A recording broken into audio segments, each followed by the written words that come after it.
And we're live. Okay, we live. Oh, we live. We live. We live. Are What's we going live? on, everybody? Yeah, we live. We live. What's going on, everybody? This is your boy Scotty here, Jamar 4. and we're here for another episode tonight of the Prelude. It's the 18th episode. Oh, we almost at 20. Jamar, it's That's almost 20 baby. episodes. We going strong. We're going strong and we're going hard in the paint. Okay, like we going in now. Okay, now.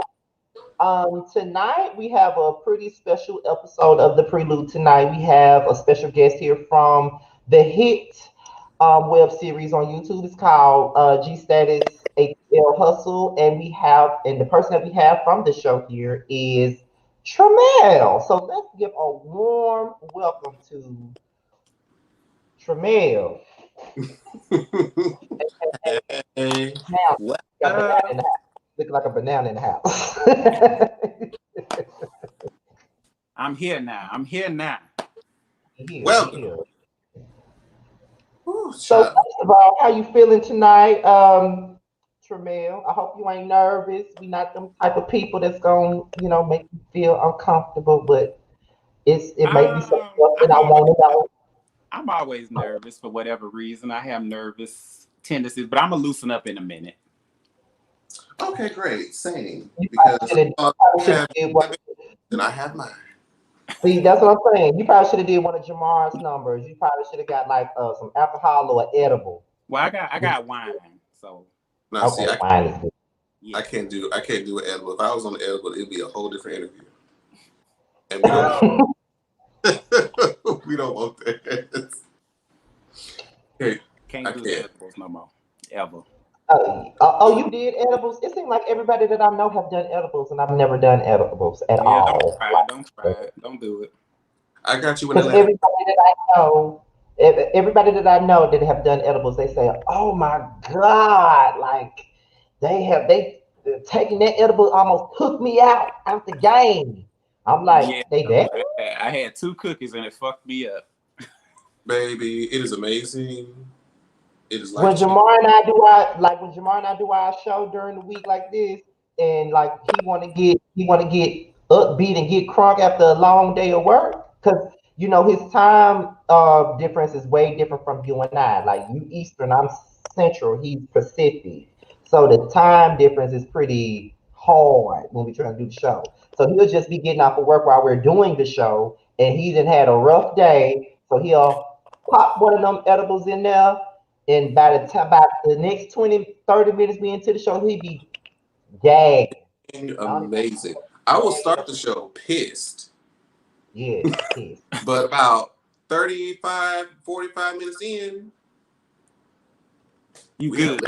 we I feel got you. amazing. We feeling good. Oh So, no. but we Cookie or appreciate. edible have me fucking slurring. I ain't got time. See, I'm it all right. depends on which one you got, because it seemed like you was getting some homemade concocted stuff that they could have fucked you over. It was an Oreo cookie.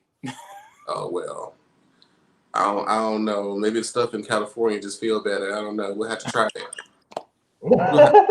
I'm gonna bring you one. Oh no, thank you. I don't want none. Oh, I insist. No, I insist no. You want to one. Mm-mm. A hot mess, but You have to okay. bring me one. But So anyway, let's get it popping. You gonna start it off, Jamar? You go ahead and start it off because I talk too much anyway. So you start it off.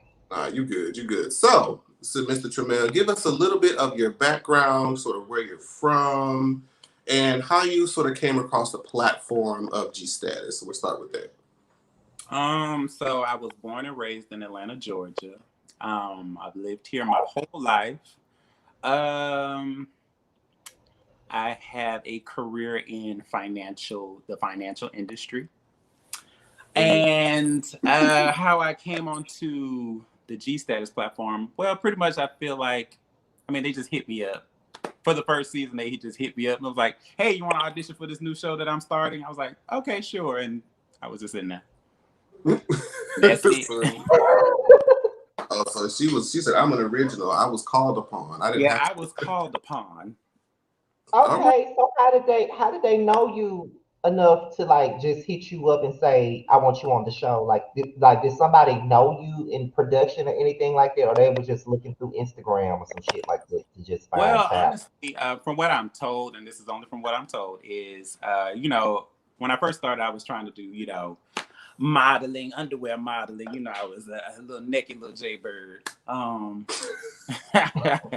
But from what I'm told, I believe one of the producers had seen me or knew of me from around Atlanta. So he kind of put in a good word for me, I suppose, and they hit me up. Okay. Yeah. Did you think it was going to be going in, especially the first season? I didn't think it was gonna be shit. I did not think. I thought it was gonna be something cute to say that I did. I thought it was gonna get like maybe 2,000 views each episode. I thought it would be something real nice. And I could say I did that. But then the first episode came out and it was like 60,000 views, and I was just like, oh. Oh, so I was like, damn, I should have did a little bit more. I mean, I still remember that first scene of you and Sharon at that table outside that I don't know what it was, a restaurant or club. It was called The Crazy or something like that. It was a restaurant.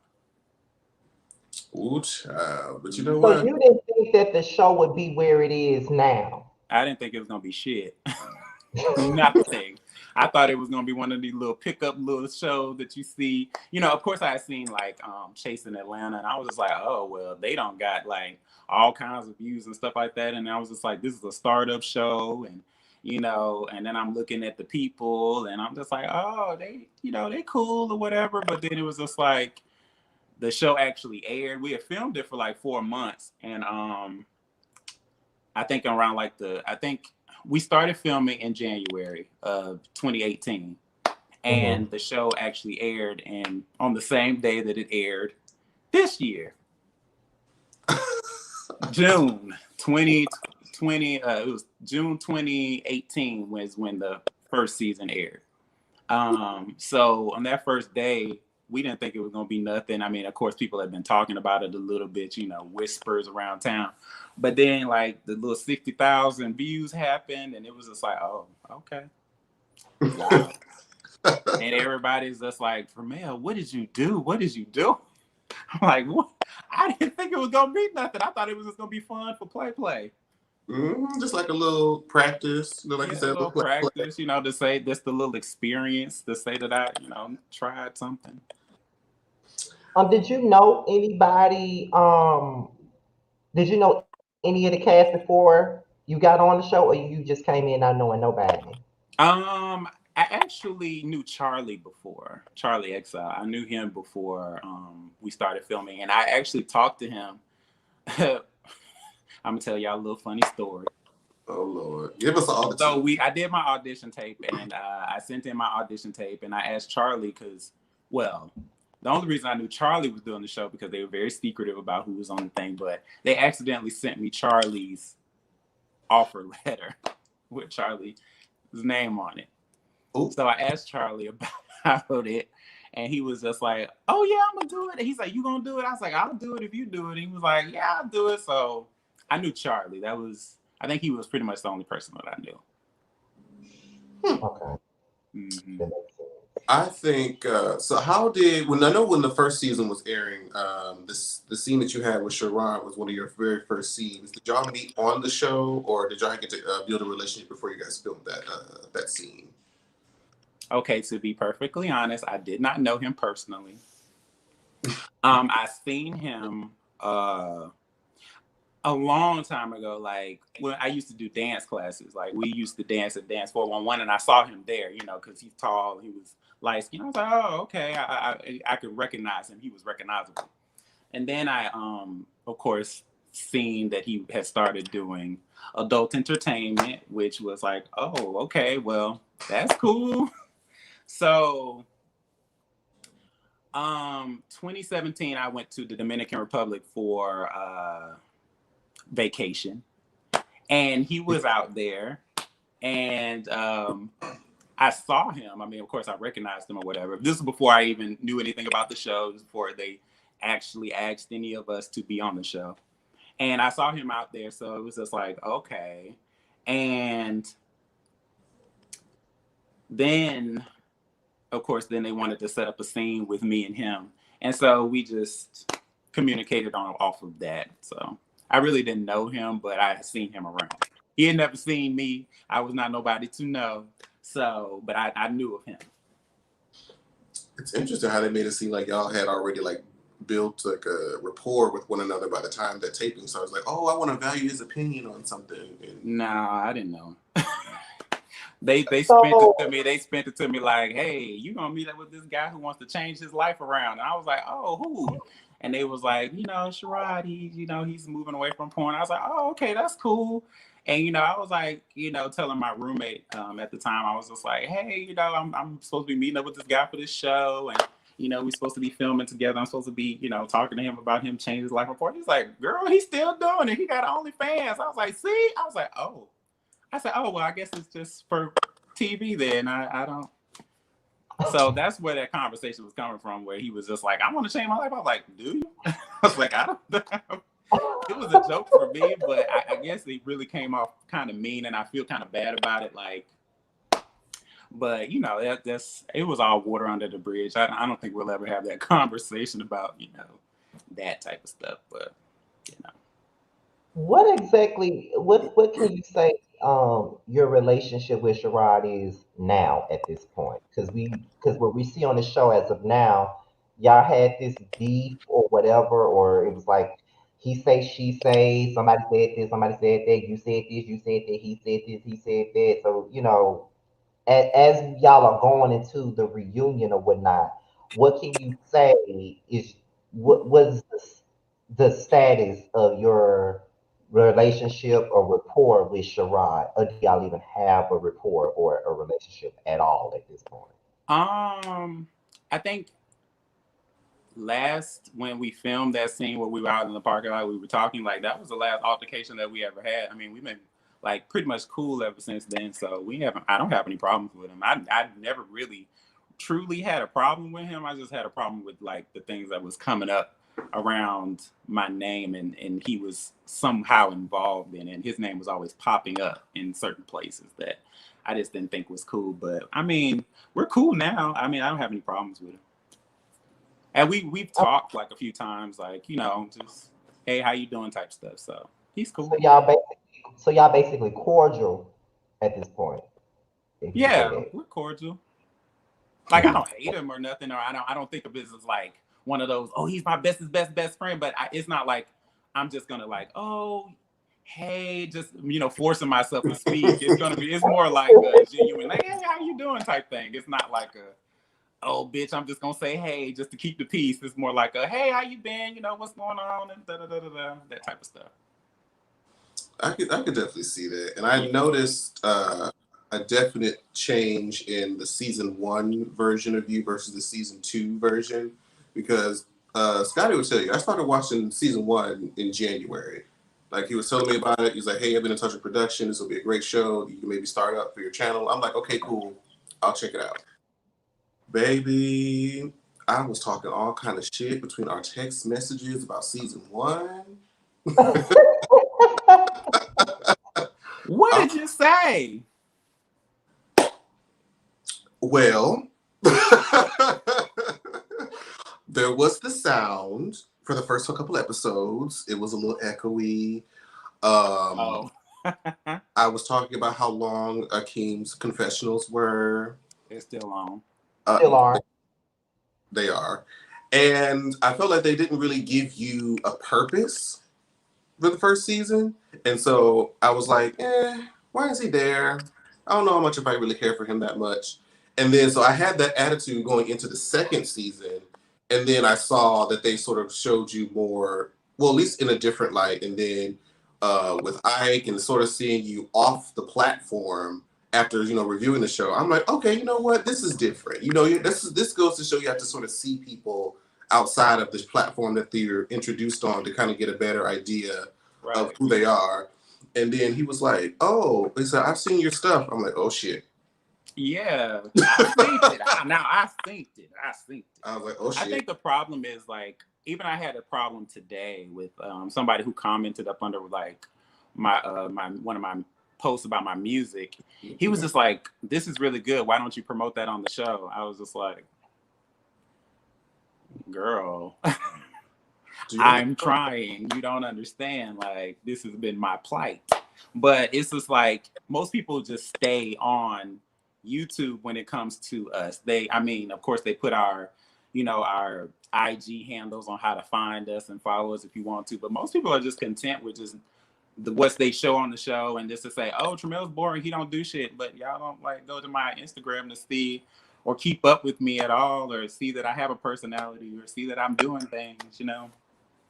That's just always how it works. I mean, people just like this. I feel like people like to stay in the bubble of where they are and how they feel about somebody, because you can say Tramel ain't shit, and you want to stand by that, so you don't want to have to actually go and verify that I'm not shit.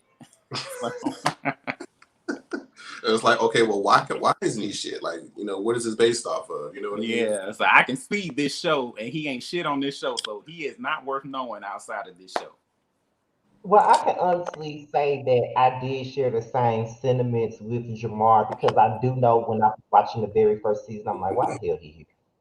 Right. Like, why? But I mean, to be fair, you weren't the only one. Because I was Oh, trust me, you were not. Who else was worse than me? Well, I mean, if we're just gonna go there, hold on.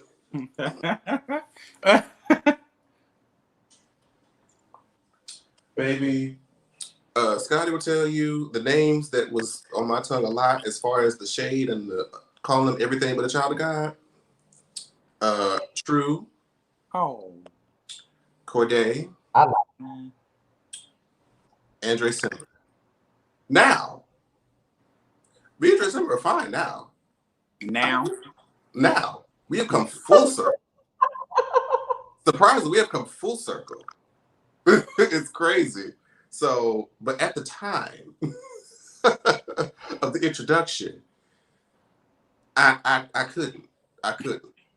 And I wasn't reviewing the show at the time, so the only outlet that I had, because I was like binging literally the whole season within maybe like a week. Yes, it was a week. Oh my god! Binge watched all of it in a week. Yes, because after every episode, Jamar would text me after he was done with each episode, and he'd be like, "Child, let me tell you about this one. Like, child, this one right here. Child, she don't need to be on the show. Child, he fine. Child, I don't know what the." And I'm like, "Oh Lord Jesus." I was, and it was fun. I was enjoying it because I mean, at the time, the job that I had was like I was getting ready to get about it anyway, so I wasn't doing shit. But watching my damn tablet, so I was just watching G-Status, and so then I was watching like all the promos for like season 2, and I was excited because they were showing like Brandon. I'm like, ooh, I know him. I'm like, ooh, I've seen Devon. I see a lot of people. I don't know who this young woman is. We'll get to see her later. I was excited about it too. I was like, ooh, this is gonna be fun. We had a new cast of people, and these people are working, and I feel like the first season was more so catered around arguing, and like it was a whole lot of arguing. It was like nothing but arguing. You don't even know what half them people did at the end of it. Shit, I didn't even know what the fuck I did by the end of it. I was just like, God damn. But I will say that after that, thanks to the show, like I was able to actually get into a lot of things. Like I had started doing radio, like right after the show, I started, my YouTube channel and shit. So it was working for me. I did what I did, and I got the fuck ASAP. But the rest of them, they just kind of like fell off and fell into their own little worlds, I guess. I don't know. I mean, people treat it differently. Some people can take advantage of the opportunity, and some don't. Yeah, I feel like when it comes down to, when it comes down to like reality shows like that, you have two things that you can do. If you are a talent, and I mean a real talent, you should be able to use it as a platform to promote your music or put your music out or just talk about your music or use it for anticipation for your music, hairline, whatever it is you're doing, you do it for that. Or if you just want to be on the show just to get some damn notoriety or some damn fame, then I'll act and act fool to show your ass, then go ahead. And that's what I feel like most of them did. They wanted to show that ass. But at the end of the day, like I was like, look, I got a real job to go to, and I can't be going to jail behind y'all, so y'all can have it. Okay. That was my whole motto. Like the first season, I really wasn't trying to be seen. I wasn't really trying to be like the loud one. I was like, I know what this shit can go. It could have turned into the bad girls club real fast. And yeah, I wasn't even interested. I missed the Bad Girls Club. So that would have been a great thing if you had turned it into the Bad Girls Club. It would have been 10 times more interesting. It started turning into that towards the end, you know. It did. When the fight started happening. And, you know, for the most part, like, they just argued, like, the whole first season. But then, like, towards the end, I guess they felt like the shit was getting ramped up. And then we had some layoffs and some new hires. And that's what we call girls it. Wanted to make sure, you know, they made them names known, baby.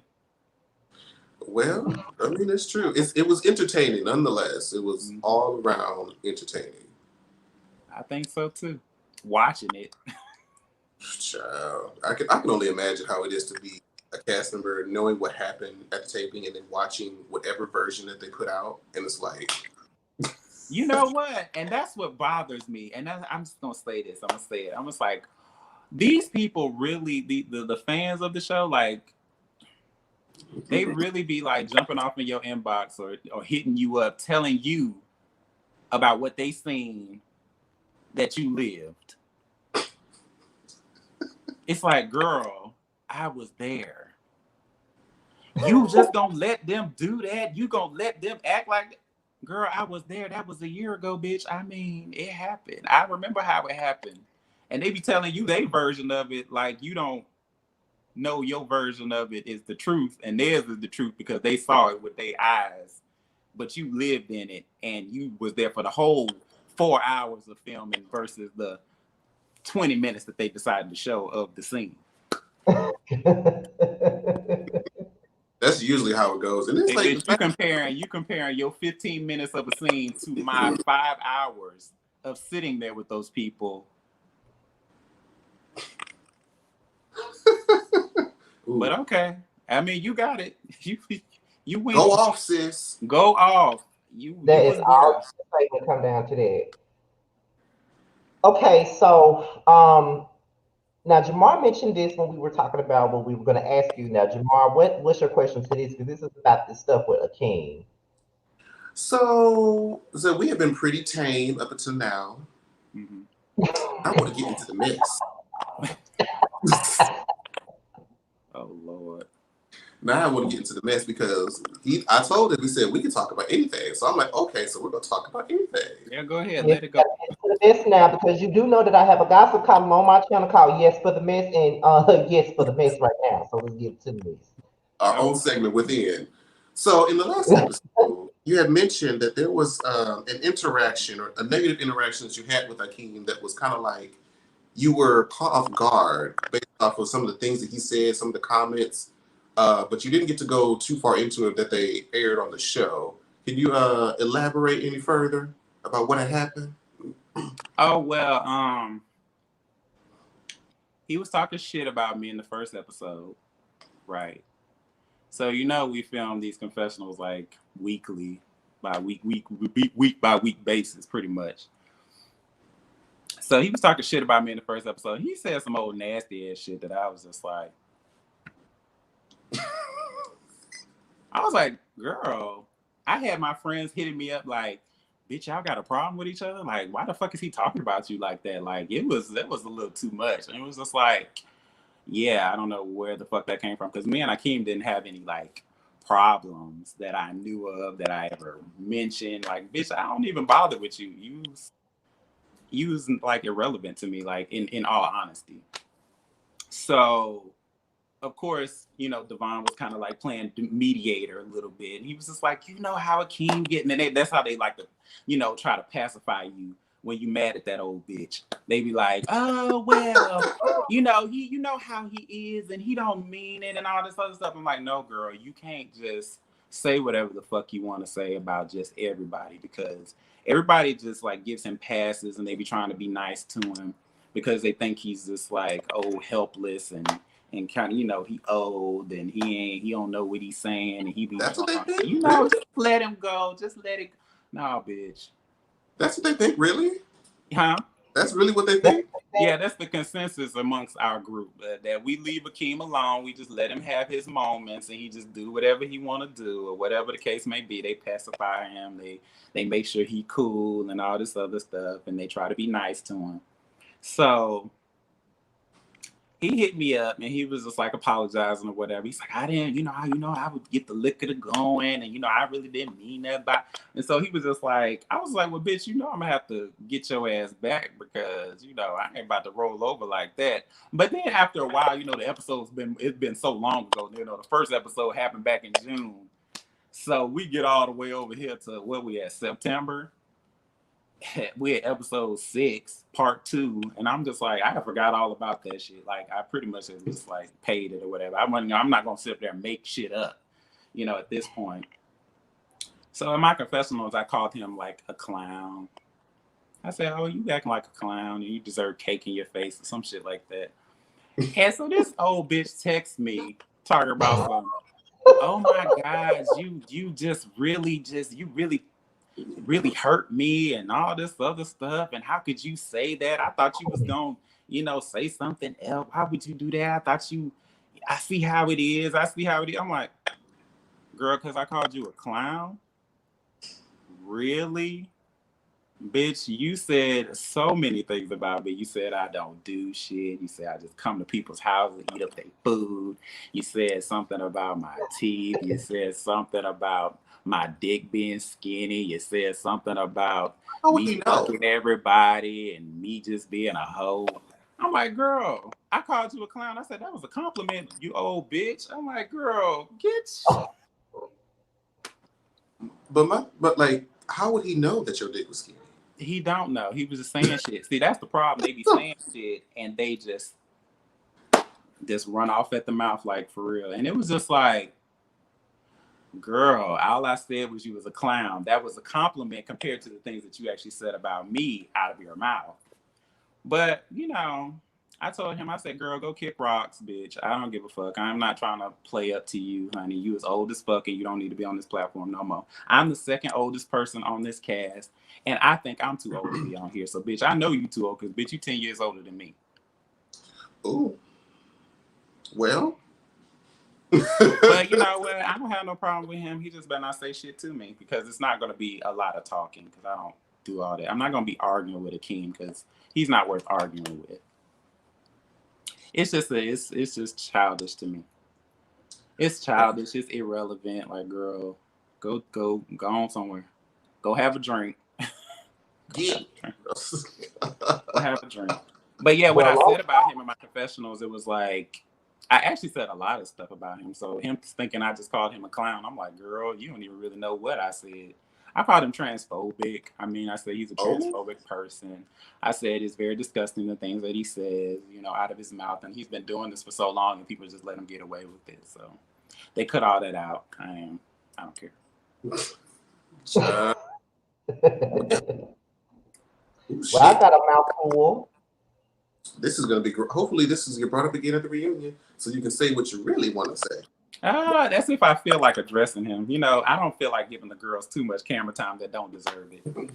Me and him didn't really get into it on the show at all, so I don't really need to give him no moments. He's going to be trying to fight to get them from somebody else because the person that he was arguing with the most is not even going to be there, so. Who's not going to be there? Drake Silver? Well, he was trying to argue with Lando like every single chance he had after the whole cake thing, so. Oh. No, we're not going, well, whatever. That's fine. So who he gonna argue with? What he gonna talk about? He's just gonna try to steal little moments. All y'all gonna see is him trying to grab and yell and scream whatever he can and try to talk over people, and he gonna do that. So basically, like, all of the people that wasn't like official cast members won't be there, basically. Who?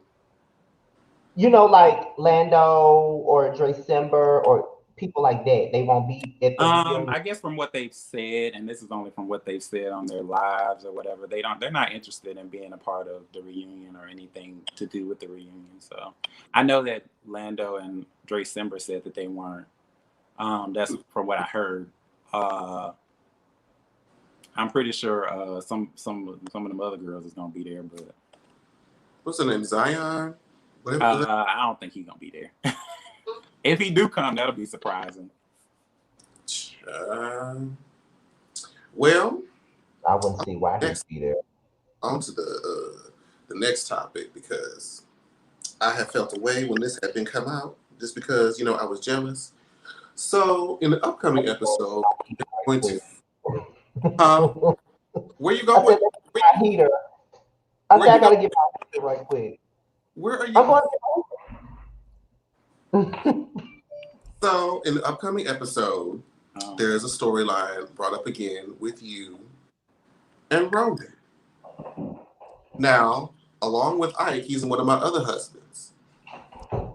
And he was making a lot of claims saying that y'all had engaged with one another, but they didn't go too far into it. So what happened between you and Miss Xavier? I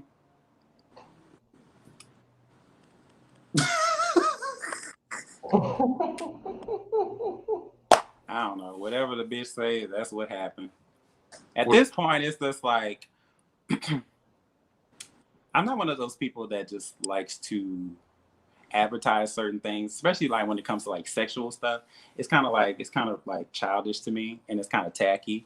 And so that just spoke a lot about his character and the person that he was, because the things that he said were not true. So if you're gonna lie about certain parts of the situation, then why even tell? Why do I feel like I need to defend it? So what I will say is, I think we had an interaction. We had an entanglement that started around I think we had started talking like communicating around like the end of May last year, 2019, like around the end of May. And we talked for maybe like 2 weeks. Like on and off, like a little bit of texting here, maybe like two or three phone conversations. And we hung out twice. And one time it was just a date, and I took him out on a date, and the next day I feel like he was mad about like some production shit. So he kind of started acting like a crazy person. And he was like mad. I think he was mad about production. Honestly, I think he was just mad about like production or whatever. So I was just trying to like talk to him about it. And he like hung up in my face and shit, and he was like acting real weird, and it was like, I was like, I don't deal with toxic people, and he's a toxic person, so I didn't want to talk to him no more. So the scene that you're seeing, so we stopped talking in like June 14th. That's when we stopped talking. We didn't talk anymore. I approached him like about the situation maybe like a week after that, and he didn't want to talk. And so like a month and a half go by. And then all of a sudden the cameras is out, and then he want to talk about it on camera. So it's like, oh, your boyfriend need a storyline, so I guess he decided to take it. So what you're gonna see is him approaching me, and him thinking that he's ambushing me with something, but really I'm just like, you really trying to do this, girl? Like, what is this? I'm like, he's like, yeah, you calling it, you trying to talk to both of us. No, I don't talk to you, girl. What are you talking about? So the rest of your season, I'm sorry, but your boyfriend is like, he's like almost like on some stalker type shit. Like on some weird, like, you know, moving around, talking shit about me type shit, like behind my back type stuff. He ain't really We've only had 2 conversations on film. And that was one. And another one was when y'all thought he was trying to fight me, which he wasn't. He didn't roll up on me. Sorry, this didn't happen. So I'm sorry to bust y'all bubble. He didn't attack me. He actually attacked somebody else. Well, he didn't even attack them. He just chased them around in a circle and snatched the little boy wig off and went running off like, I'm not dealing with this. I'm done. I'm like, okay, girl, bye again. There's just like nothing there. He just seemed, I don't know. So it's either you in love with me and I just don't want you, or you need a storyline and you're boring. So I don't know which one he wanted to be. I don't know which one he picking from. I don't know. I thought you were supposed to be this bad bitch around Atlanta. All the niggas want you, but I don't want you. And I don't want to talk to you. So him going around talking about me, calling me a fake ass bitch, saying that all this stuff that he's saying, girl, I don't want to talk about you. Girl, I don't even want to talk to you. I didn't want to talk to you on camera. I don't want to talk to you off camera. He blocked me after in June, right? He unblocked me like sometime this year. He got mad at me again and then blocked me again. And then he unblocked me again. And then I blocked him. Because I'm not playing these. I'm gonna show you how to block a bitch. You know what I'm saying? I don't want to talk to you. The only reason I know he unblocked me is because, on the little, G status, the G status page follows all of us, right? On Instagram. So the only reason I know he unblocked me was because I could see his name. And that's the last time I saw his name, I went on ahead and ended that and blocked him. And he is blocked to this day? He is blocked to this day. And that was back, when was that? I guess it was probably June this year. Like right before the first episode came out. But damn. Let me tell you something. Yeah, so if you like him, and to anybody, shout out to anybody who likes him. Good luck. He's a little crazy. You just be careful fucking around with that one, because he ain't screwed too tight. You know what I'm saying? It's just he a little loose by the brain. He a little loose by the brain. Oh my. He a little loose. He crazy. Like he's like legit crazy. Like if I was actually like one of those people, I probably like would get a restraining order against him or something, because he's kind of like retarded. But he's that kind of crazy. Yeah, he's that kind of crazy. Like show up to places just to argue with you type shit. It's just like he showed up to a birthday party of somebody just to argue with me. It just seemed like, because he was like mad the whole time he was there. I'm like, bitch, why did you come? It's like, oh, why is you here? Why is you here? I was having myself a good time. Mind you, I had a man the whole time. He's sitting here arguing with me and stuff. It's just like, my man was at the party. My man left early. And then I was leaving. And I was just like, going about my business, But the bitch was there all mad and shit. And just, Tramel didn't, he told one of my friends, he was like, Tramel didn't speak to me. He was acting like he didn't want to talk. I'm like, girl.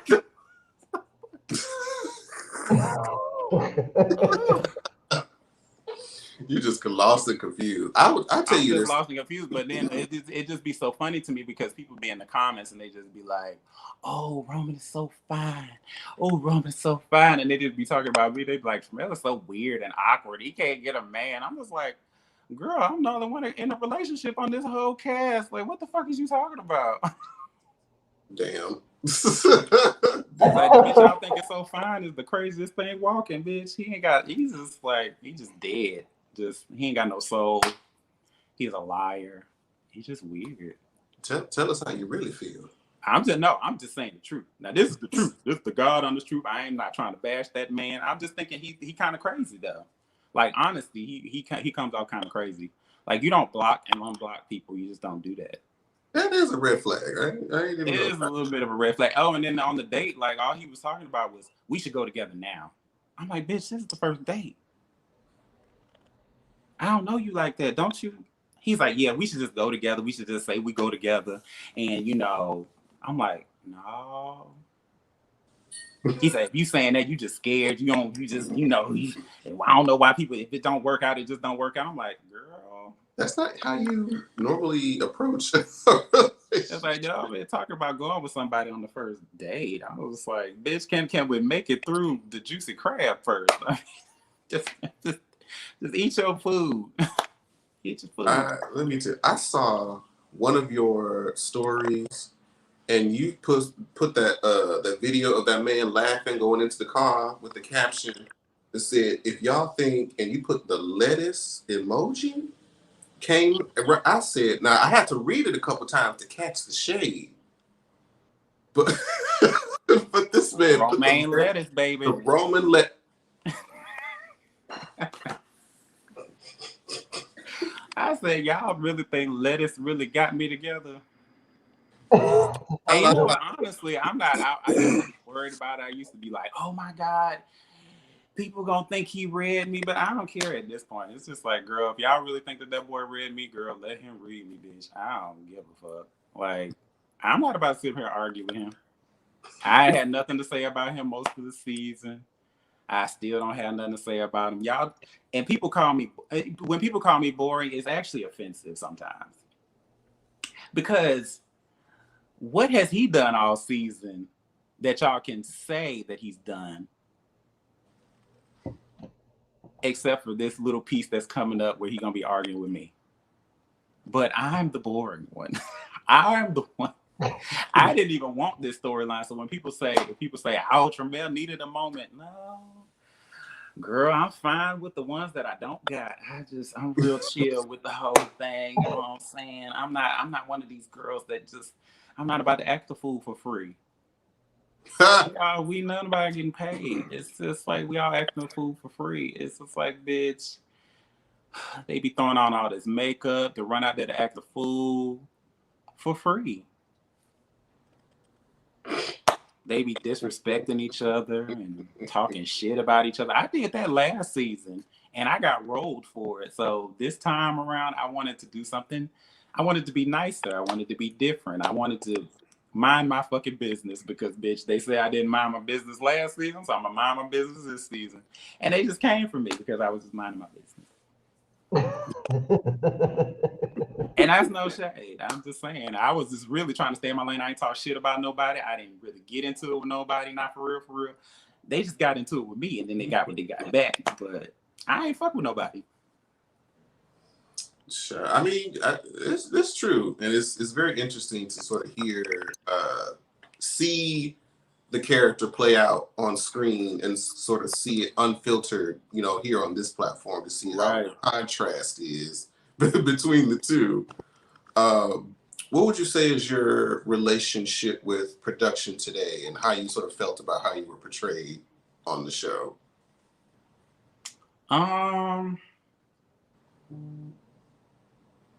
That's a good question. Ooh.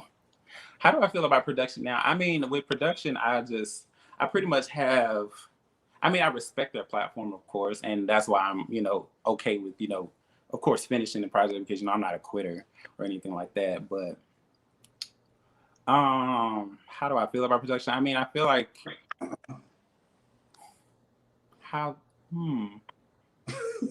Is it a complex answer? It's a complex situation because I feel like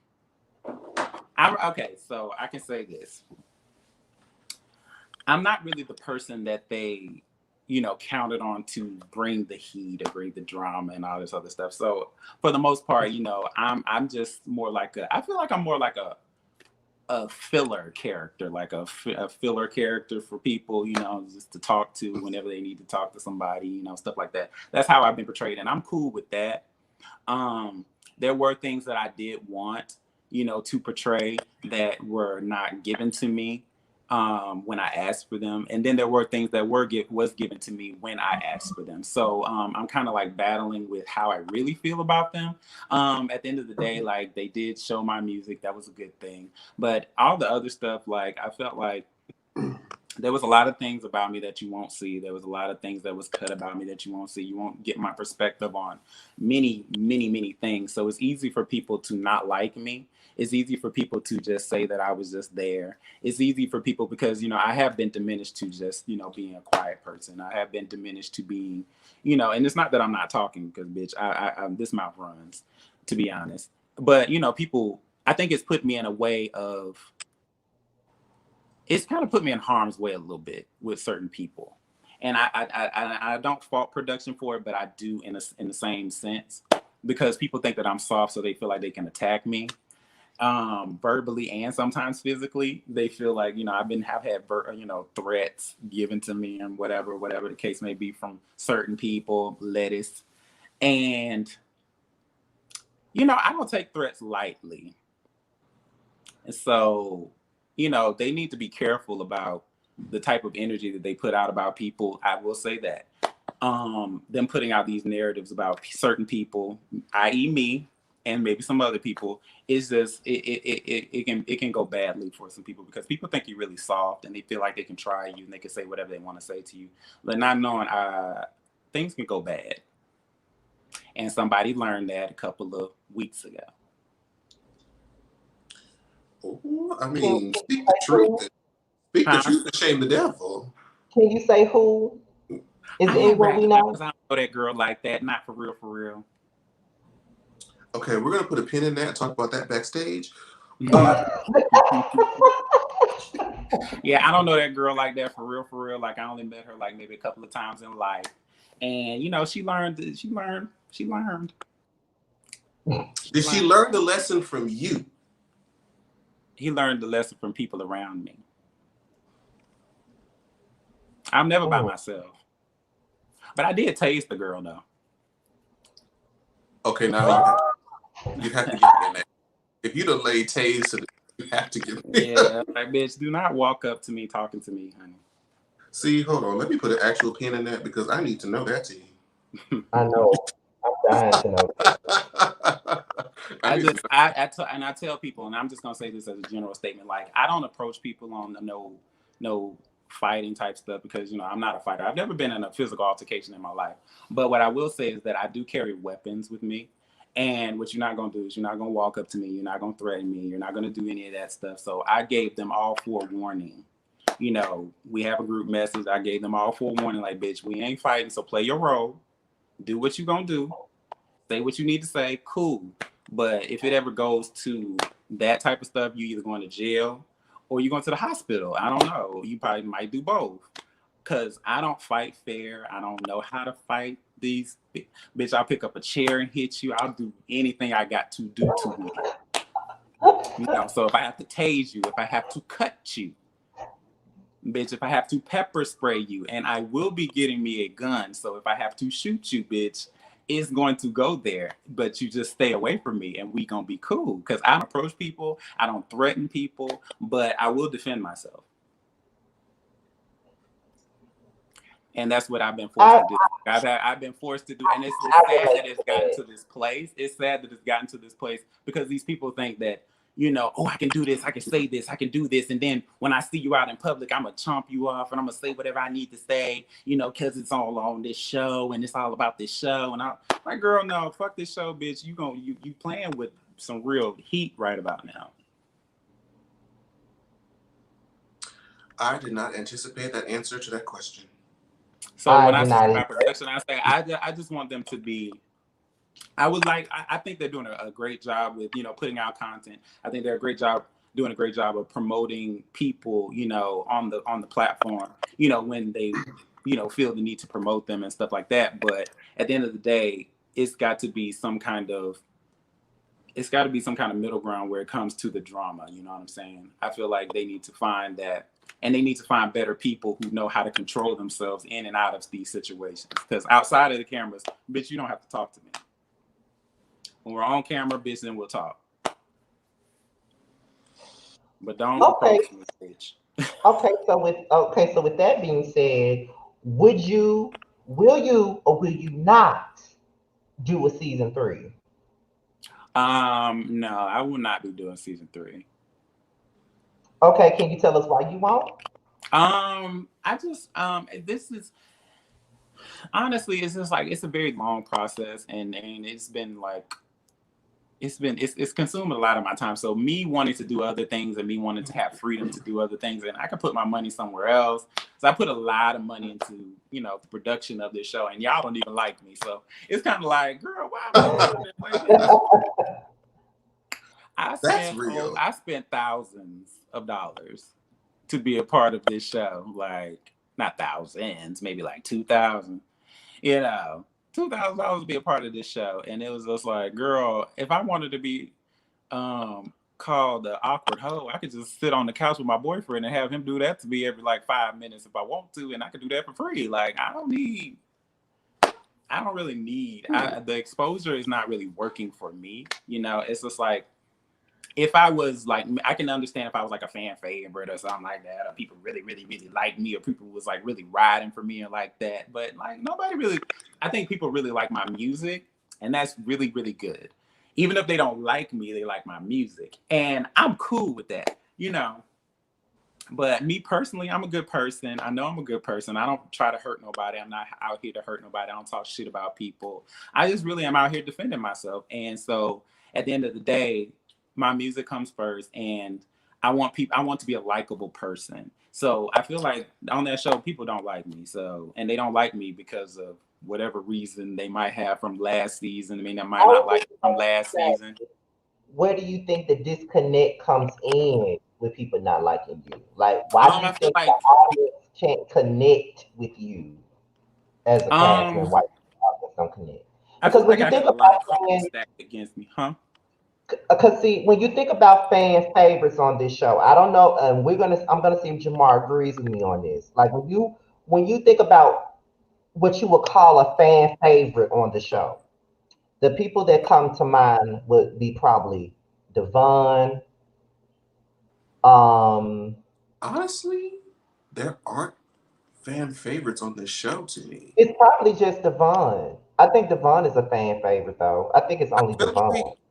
people are just, Y'all want me to break it down for you why you like these people? well, I mean, you here and we live. Okay. So who we starting with? Because I can tell you why you like and dislike each and every one of these people. I can tell you why. Since he said it, we'll start with Devon. Devon, why you like Devon is he's very spicy. He's very entertaining. He will entertain you. He will say anything and everything that come out that mouth, but he doesn't do it in a way that will turn people off. He really speaks from a place of, you know, bitch, this is how I am. This is where I come from. This is how I am. So it's likable. It's like, oh, bitch, I wish I had a friend like him type shit. So that's Hmm. why he would be like a fan favorite for most people. And he's ready to pop off. And then with this whole storyline that he has going on now, you feel bad for him because it's just like he's kind of like sort of getting played. So he's like, and still he's fighting for himself, and he's a victim, and he's fighting for other people. They're showing all of that full circle for him, right? Mm-hmm. Yeah, he's like one of those characters you really want to root for at the same Yeah. time. It's kind of like, he got his flaws in him, Yeah, but at he's the rough same around the time, edges, but you want to help yeah, him. You want to make sure that he gets where he needs to go. You know what I'm saying? yeah, and I'll see see something positive potential. about him and the person that he portrays to be. Yeah, so yeah. Honestly, at least I'm only speaking from my own, I guess, perspective. I don't know. I know the people that I like. I don't know who the majority of the audience likes. Because it seems like everybody hates some people just a little bit less than some Yeah, other.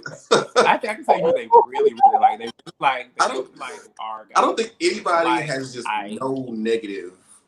They You like said Ike. it. They like our guy. They like Redrick, and they like Devon, and they kind of sort of like Akeem right now. I mean, the Akeem is people that are Akeem favorable. is polarizing. I think Akeem is a polarizing character. People love to hate him, or people are just annoyed by him. It's like he has this K Michelle type of thing. Like, Right. she's funny, but at the same time, she may be funny to some people and she may be likable to some, but she may turn others off. It's like a split thing, like it's a 50% love, 50% hate. You know what I mean? So I think that's where Akeem falls into. Like, you can either love Akeem or you can either dislike Akeem. So that's why I take it. But you did call out the right names. People do love Devon, they do love Ike, they do love Frederick, and then I think those were the three Our you guy. They called. like I got to. Our guy. They probably read, I don't know, depending on these text message receipts about who was flirting and who was DMs, people are kind of looking at our guy right about now. You know, we gonna see. We just really gonna see about that. It's just that situation was just so. It was just weird for me.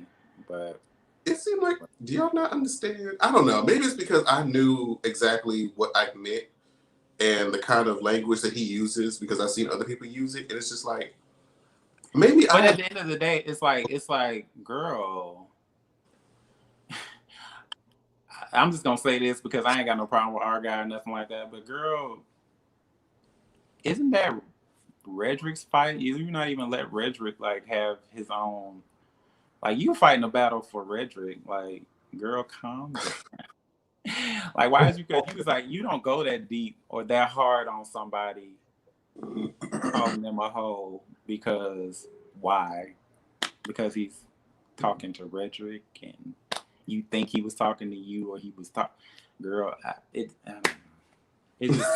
I mean, it was really out of left field for me when it was all brought up, and probably y'all gonna see a zoom in on my face when the shit was said because I was just like, oh, that was the whole who are you calling a bitch and the whole situation that. mm-hmm. That's gonna be interesting. Because I saw the playback on that and I saw my face. I was like, ooh.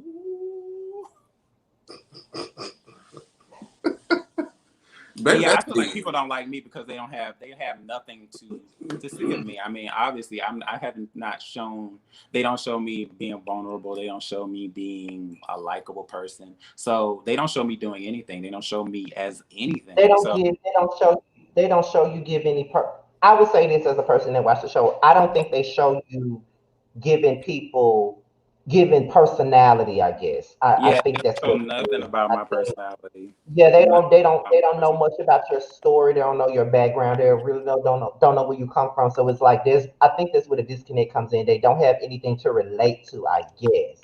So it's like when they look at you, it's not a situation where someone says, "Oh, that's my friend in my head," or "That's my husband in my head," or "I would love to hang around." Like you don't Right. get those type of.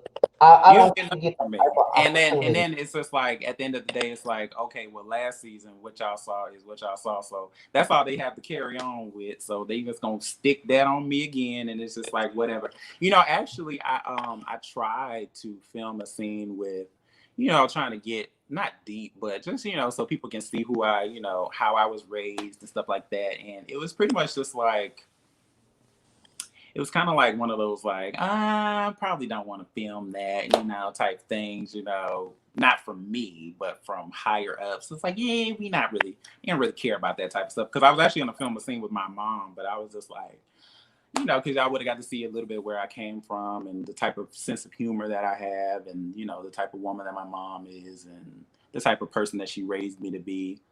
And, I feel like that was a missed opportunity, but it's whatever. I honestly think that because me and Jamar be talking about this show and other web series that we probably look at, and to be honest, I feel like if one of us was on the show, they probably wouldn't like us either. I feel like if I were in an environment such as G Status, I would probably be the same character that Tramel is. Yeah, You like think you'd be like me? I would hope not, because it's hard being me. Most people don't know, and it's just like it's so funny because like I would say at this point, like 8 out of the 10 cast members, they actually really like me. They think I'm cool. They like talking to me. They think I'm funny and all this other stuff. But y'all would never know that. Not unless they go see other people's on Instagram. But I say that only because, and Scotty will tell you, like, we were involved in a really dramatic situation on the YouTube platform a few years ago. mm-hmm. And I didn't give a damn about anything that was going on. I was so separated from the bullshit. I watched it happen, but I did not get involved. The interactions that I had with the people that were involved were very business oriented, and I just didn't entertain the mess. So that's why I'm like, that's probably the part that I would play, because I'm not giving you what if it's not real for me, if it's not real like actual reaction or anger, frustration, or whatever. I'm not gonna sit here and do a damn tap dance for the cameras. Right. And some So people are willing to do that, though. I've heard, like I said, I think I've said it before. I don't Yeah, sat there because and watch people have conversations about like, "Oh, girl, that was so good on camera, girl. We should try something next time. Let's try this next time. Like, oh, let's do this. This will be real good for the cameras." And I'm just like, oh, yeah, see, I'm not good at forcing interaction with people either. It's like I either like you or I don't. Like I can't sit up and just get along with a person just for the sake of getting along with them just because we in front of a fucking camera. Like I can't do that. And on top of that, I'm not one to get involved in drama like that. And I'm not really the most confrontational person either. You just have to catch me at the right time in order to get that up out of me. You can ask Jamar that. Like if it's something that I really give a damn about, then maybe like you may hear a little bit from me. But if I really don't give a fuck, then we just sitting at a table and you just yelling and screaming in my face, and I'm just sitting here like, yeah, okay, is the scene over with? Like, because I'm not. oh. It's like, You can't say that. They'll edit that out. I did that. I actually did that, and then most people think that I'm crazy now. They was like, "Oh my God, you were so mean to Ike. Oh my God, you were so mean to him." I was like, "Girl, he wouldn't leave me the fuck alone." okay. Well, since we're talking about, Ike, I I want to talk about the date that y'all had on the show. Oh, okay. Because knowing how you guys interact now and how you guys are going, your friendship goes, it was funny to watch y'all try to be that for each other in that moment. And I'm just like, how much of a date or like a real interaction can you have when you have this bright light here? There's cameras going. Like, how intimate can you really be to get to know one another in that kind of environment? Not very, because obviously, I mean, me and him had talked like outside of cameras, of course, and it was a lot more smoother than that. Like most of the stuff that he said at that table, I had already knew, so it was kind of like rehashing it. So saying it on camera was a lot different than him saying it to me personally. So it was like he had already told me that he had like just got out of a relationship and stuff like that. So I pretty much already knew what time it was. It was just like, oh well, let's just act it out on camera. Let's play it up a little bit, but it just is what it is. And we're cool now. I like where we at. He introduced me to my mans, and that's it. But it was awkward, and watching it. But what I didn't expect was people that go so hard on me, like, "Oh, Tramel is so weird. He ain't never gonna have no man." I'm like, "Ooh, bitch." I was like, I wasn't even the one who was having a problem. What are you talking about? That's true. That's It was true. weird. I mean, it's all perspective. Like I said, people tell you how you are and who you are. I mean, and sometimes I take it into myself like, hey, maybe they see something that I don't see. So I know I'm a little awkward. I know I have my little moments. You know what I'm saying? It's just it's hard to be in front of a camera and stuff. So I could understand that.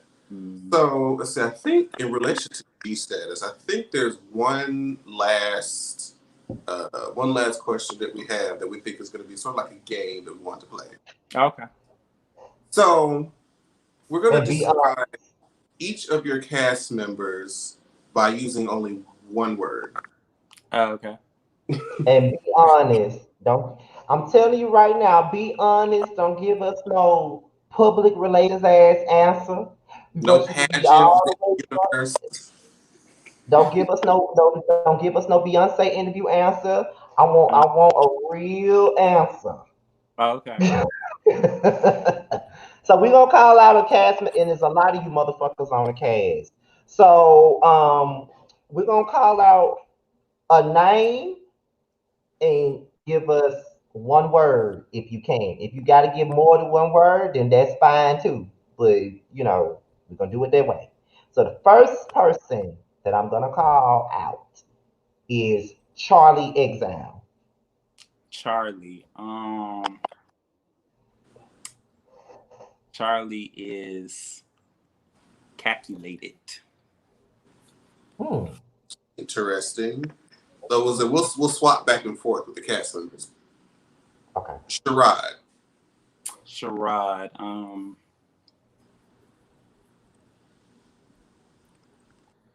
Sherrod is.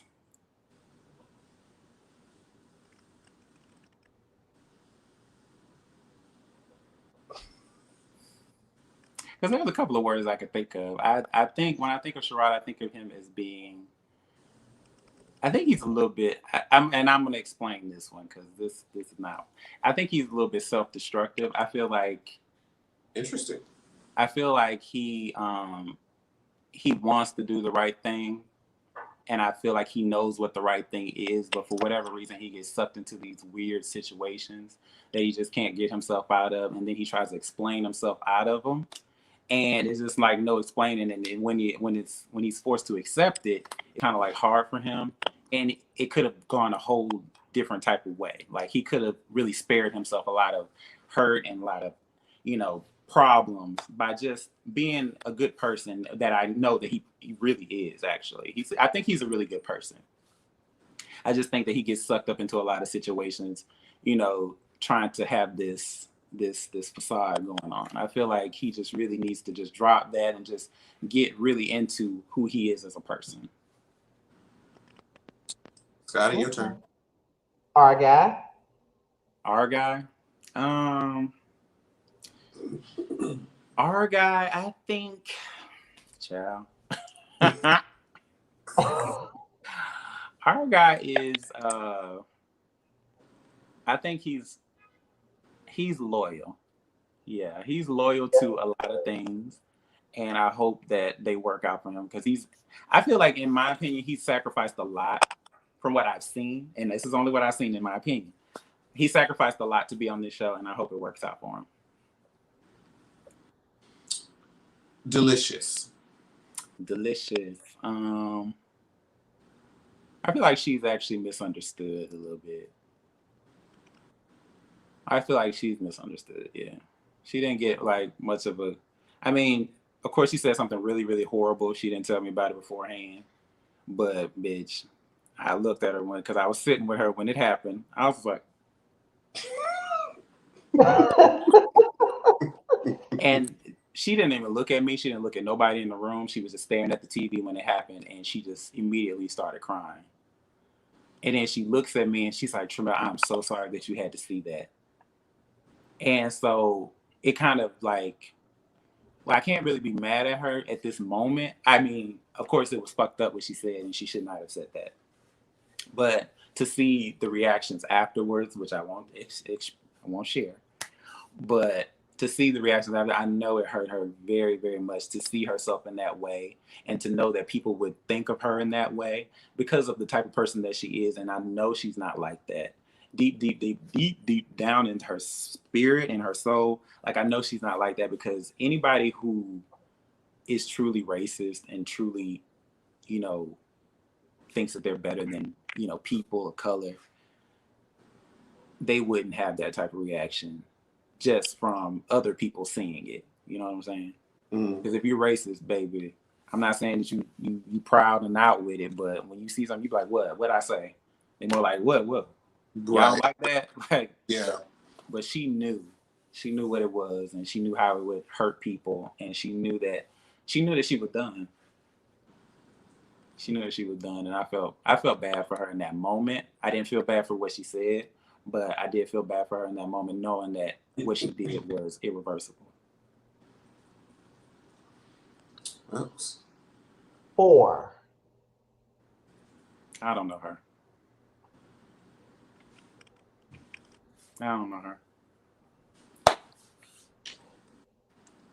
Go, Jamar. Just go. Akeem.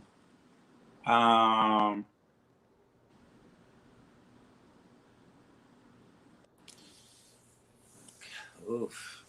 So many words.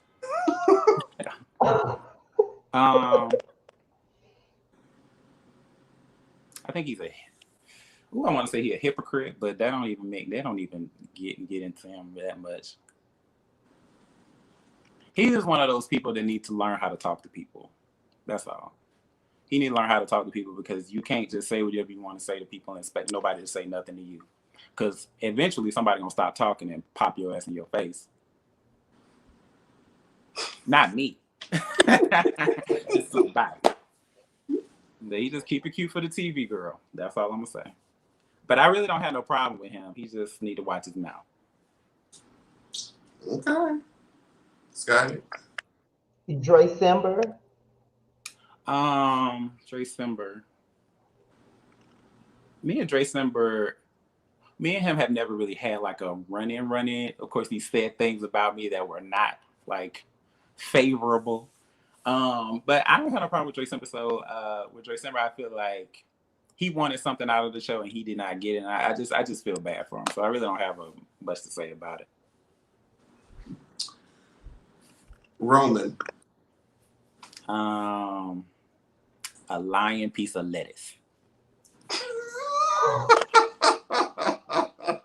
You know what? I'm not even gonna call him lettuce. He's a cabbage. Wow, it just keeps coming, child. He's a crazy piece of lettuce. Y'all are horrible. Girl, he needed a straight jacket. Is that one word? Straight jacket. Put him in one with a muzzle. Oh my God. Ike is compassionate. I'll say that. He's compassionate. He cares a lot for a lot of people. He's a good person. Redrick. I think Redrick is very talented when it comes to makeup. I think he's very talented. He's one of the best makeup artists I've seen in ever, like actually. Lando, Driven. That bitch is driven. He's worked really hard. Like I've known Lando for a long time, and he's worked really hard to build a name for himself outside of all these networks, and all they keep doing is like tearing his ass up. So he's still going, and I'm proud of him for that. I want to say this is the last one. Of course, correct me if I'm wrong. Devon. Yeah, that's the last one.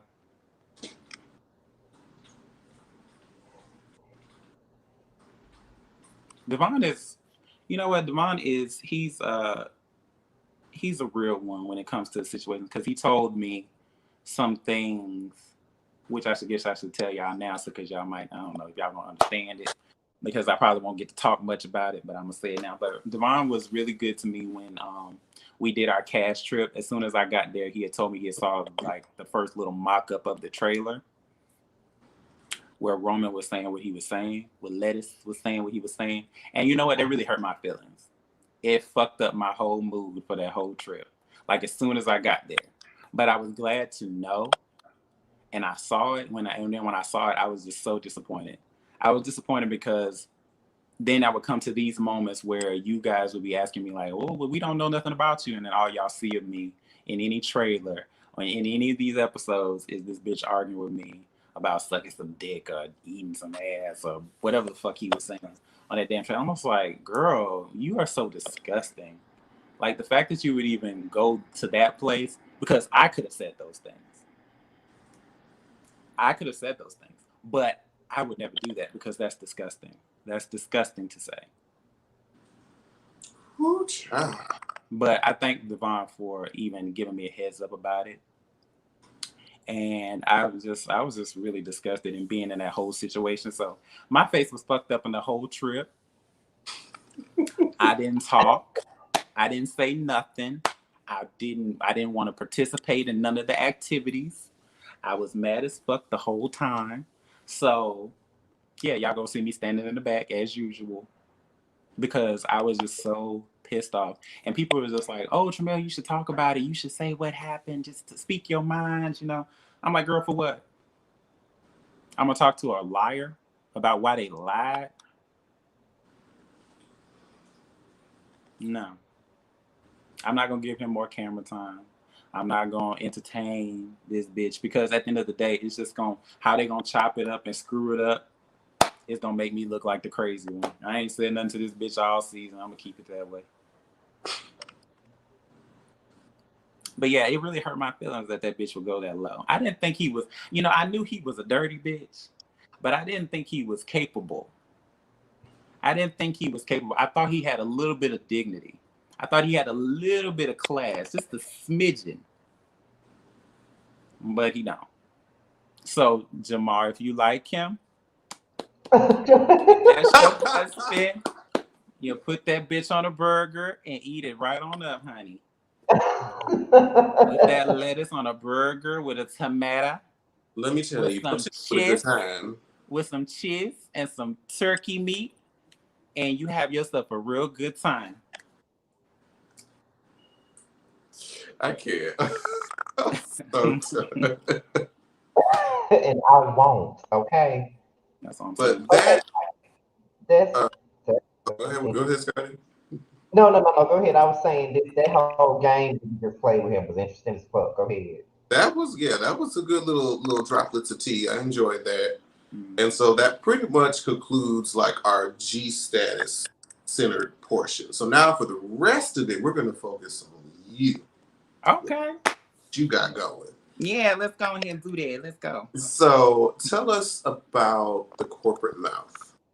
The corporate mouth. So the corporate mouth started because I wanted to hang out with one of my good girlfriends to do ratchet people shit. Same. But no, what the corporate mouth is supposed to be a place for like indie artists, people who have businesses and things that they want to promote. It's supposed to be a place for us to come and talk about it, have interesting conversations about their business and just to touch on topics within our community because we really don't have many outlets for stuff like that. And a lot of people, believe it or not, really like fucking around with us and talking to us and, hanging out with us. So that's what we're there for, and that's why we're here. We've done 1 million interviews, and, the girls say we only get 12 views, but that's fine. They still come. Look, that's more than 0. Hey, you know what I'm saying? But we do it for the like, that girl that I don't know. That's when we started getting into it because she wanted to try to like have a storyline on social media. The girl that I don't know.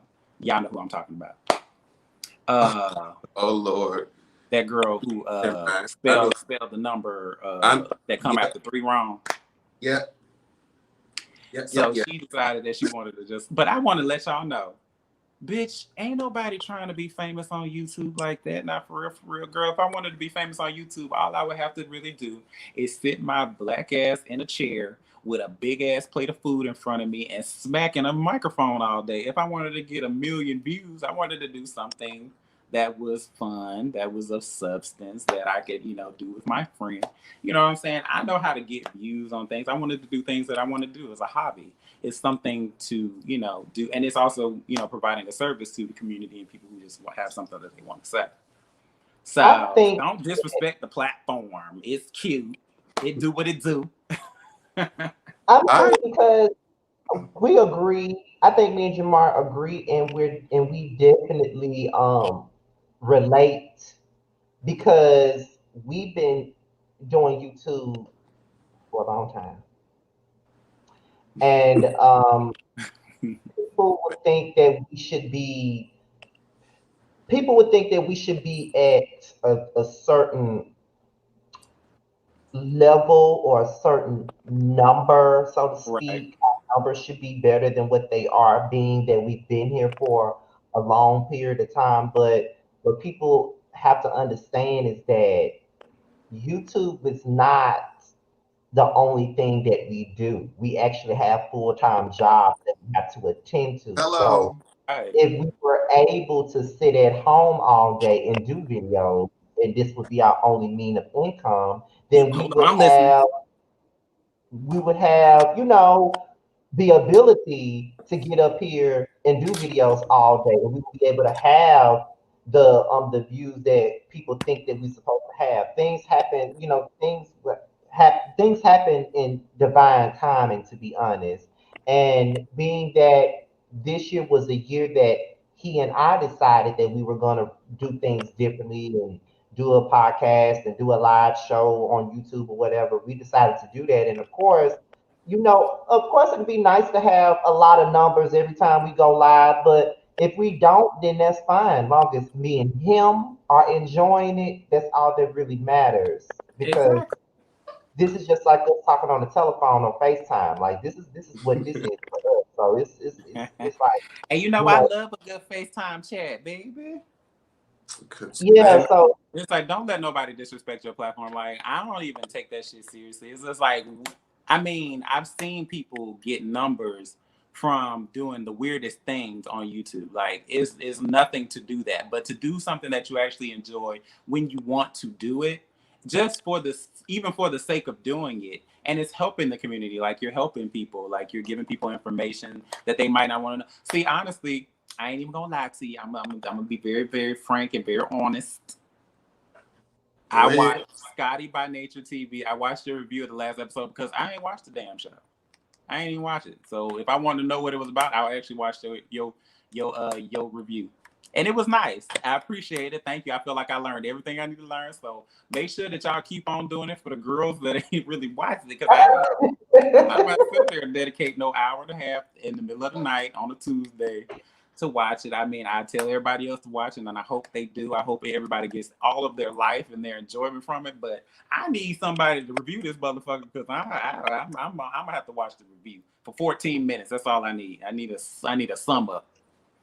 yeah, I mean, like I said, like people put so much stock into numbers and views and everything like that, and people always want to disrespect you by saying how many people you get in your lives or how many views you get or how many subscribers you get. It really doesn't matter because all that really matters is that there are people watching, Right. regardless of what you think. There is somebody watching. Okay. So it is. Shit. Everybody can't do what everybody else do. Like I'm not willing to just jump on one bandwagon and pretend to be certain type of ways just to get some views. I'm gonna be on here doing me. I'm gonna Be be me yourself. all day. And that's So what we do. That's what the corporate Bible is about, being your goddamn motherfucking self. That's what I'm saying.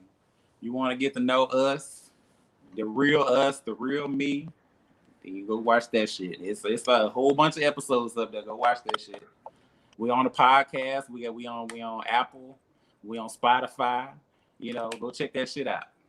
It's amazing.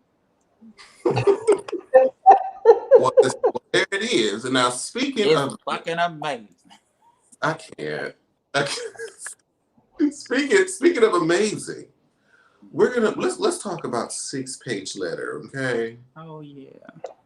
Let's talk about her. we're gonna So, talk about her. But before you even say what you're gonna say, okay. I'm gonna repeat exactly what I said backstage before we got on live. And I'm gonna say it for the people. I said it to Tramel. I'm saying it for the people. Okay. Normally, when we these web series and these people say they're an artist. I'm an artist. I'm a rapper.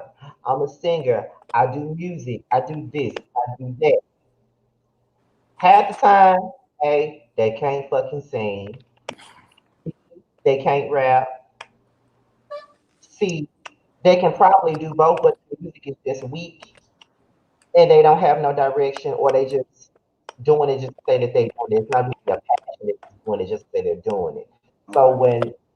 we when Jamar contacted Tramel to do our show, I was fine with it because I don't have a problem with Tramel on the show. I think this interview actually gave me more insight into who he is. I feel like I can hang with his ass, to be Oh, I'm honest. fun, baby. They tell you I'm the funnest one. So I think just by doing this interview. But when he told me that he had a whole album, because I did listen to single and I did say I liked it and I did post it on my Instagram once before. So when he said you had a whole album, I'm like, okay, listen, this shit better be good. If you got me listening to 7 songs. This shit better be good. I And told him, I said, listen, just listen. I listened to it. I'm like, oh, okay. You know, because to be honest, I don't really be like I try with the people that do music on the web series. I honestly try, and a lot of the times I just ain't fucking with it. Like I don't be feeling it. And the only people from the web series that I actually liked they shit was We Were Born, regardless of how crazy they were. I did like their music. So when I listen to it, I'm like, oh, so Jamar actually got some real shit to sing about, and the producer don't sound half bad. He don't sound half bad. This shit is actually nice. I'm like, okay, so let his ass know when we do the interview that I really was apprehensive about listening to this shit before Jamar told me to listen to this shit. But I'm glad that he told me to. So I had to repeat that for the people. I appreciate it. So You that I know, repeat it for the people. But go ahead, Jamar. Because I had the same way because, sometimes people be putting out stuff and be like, you know, but I said, I always give people a fighting chance. And I was playing. I'm like, okay. So I'm glad we can talk about this on this here platform. So before we get into like each of the individual songs, aside from, I suppose the obvious, the fact that there's like 6 songs, is there any other reason why you decided to call it, 6-page letter? no. Well, I was trying to come up with like titles. Like I was trying to come up with titles. And then, I really am like a big fan. I was a big fan of Aaliyah when she was alive. And she has a song called 4-Page Letter. So it's kind of like 6-page letter, 4-page letter. And it's about love. It was about, So it's kind of came a little bit from her. A little bit. Okay. A little bit of respect there, Why choose single as the first introduction to the album aside from the rest of the track list? Well, the single was the first song. Okay. Most people don't know that I actually recorded single last year in August last year. And I released it in December. So most people didn't know I did the beat. They didn't know I did music. That song been out forever. It been out forever. Like forever. And so I actually finally did a video for it in July. I shot it in July. And I meant to shoot a video earlier, but COVID hit. And that kind of like fucked up my timeline of things. It fucked up my timeline of a lot of things because I actually wanted to have another single out like by the summertime, but it's just everything got pushed back. So single was always like my front runner. It was the first song that everybody heard me, perform. So, and I really have a special place in my heart for single. And I feel like if you listen to my album, it's actually like a love story in itself. It starts off with like single and then goes into the next song, which is about, trying to date, but dating in the wrong way, finding somebody who is not for you, but is for you. And then moving on from that and, having to let that go because, that ain't going nowhere. And then going into a sexual place, with the next song, and just letting people know that, hey, it's all about that time of, get it on in while you can. You single, get it on in. I could be that nigga for the night, Then the next song is you catching some kind of feelings for someone and you know that it could work out, but it's not working. And you just want to know, can they love you the right way? And then it just don't work out that way. And then you go into like, bitch, you ain't the one for me, so you can go ahead and get on the fuck up out of my face. And then you get to a place where you find the person that you're supposed to be with, and then that's the end. I did like how, like I said, it kind of told that story different, like highs and lows of, trying to get to know someone. Yeah. And I'll tell you, there are, like I said, we enjoy the entire record. But for me, there are 2 songs to where I was like, you know what, Jamar, you popped your puss severely with this. I Live Tell Me Again. Lived it. That Many is my times song. That is my shit, man. over. Lived it many times over. Ask that same question in the chorus. Is it going to be me and him? Is it going to be me and him? Okay, because it's like you in love with somebody, and this doesn't even have to be somebody who's your friend. It's just, and it doesn't even have to be like there's another person. It was kind of like singing from a place of, I know we got something good, and you are the reason why we not together. So can you tell me why? Like, tell me why. It doesn't have to be about you having someone. It could just be about, why don't you care about me in this way to want to be with me? I know we would be good together. I can feel it. It's hard to deal with, but I need to know. Like, you gonna have to tell me something, because I can't keep going on like this bitch. Like, what the fuck? You got me fucked up. Yeah. I agree. What were you gonna say, Scotty? Oh, we all been down that road before, because it's like, is it me or him, and it's always him and not me. It's always him. Then when they get with him, then they turn around and think, okay, it's been you all the time. Now it's too late, bitch. You're over there with him. Deuces. I mean, this is it. It's very true. I mean, And because when you realize the nigga can't do the things I did, it's too late now.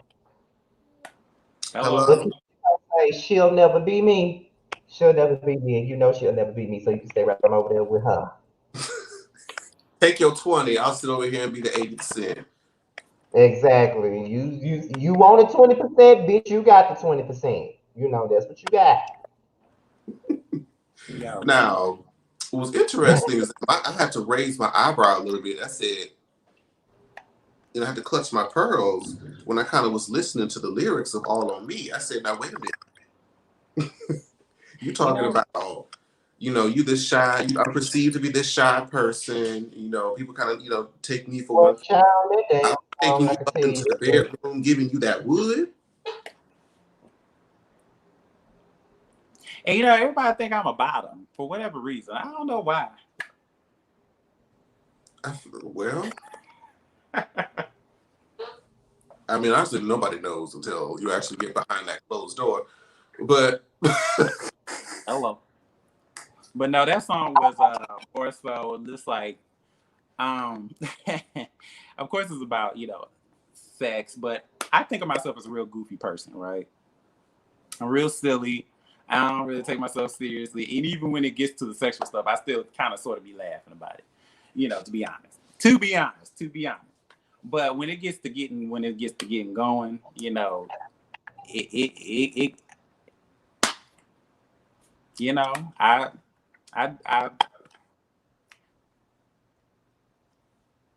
my man know. Well, and I guess that's all that needs to know. And He know. Let's just say he know. He know. Now he know. He should. Yeah. He don't like that song. why? He don't like that song. What? He's talking about something. I ain't tapped out just that one time. I was like, girl. Just funny. That is a hot mess.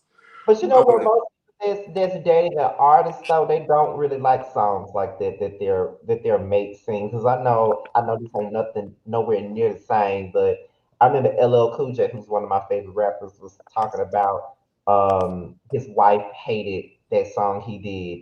That doing it and doing it and doing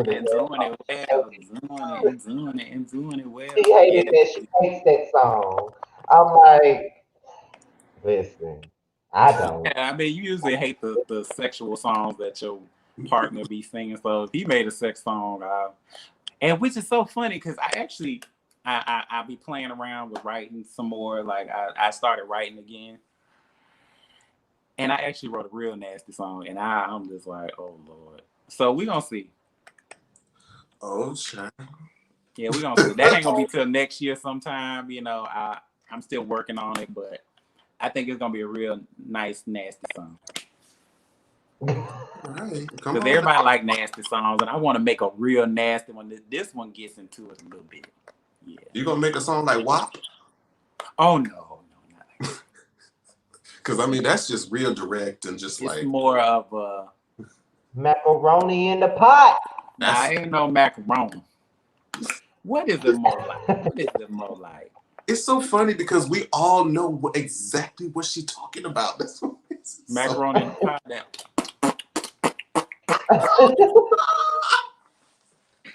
Ugh. I cannot. Oh Lord Jesus, I am too saved for this, child. Yeah, that everybody like a nasty song. I actually thought that I didn't really think anybody would like All on Me. I didn't really think nobody would like it. Child, that's the song most people be using to like when they talk about the album in their stories. They put that song on there. Yeah, I know. I didn't know. You know what? It was a shock to me. I thought that was gonna be an album filler. Really, I was just like, oh, okay, well, I did that. Okay, I thought, that's what I thought When You Touch Me by Brandy was until Jamar made me listen to it again and again and And again. again, Because When You Touch Me is an experience. Girl, don't even get me started. It's not. We're not talking about verses tonight. We're not. Because I will go on a whole tangent and we don't have the time. We've been talking about Brandy and Monica too much.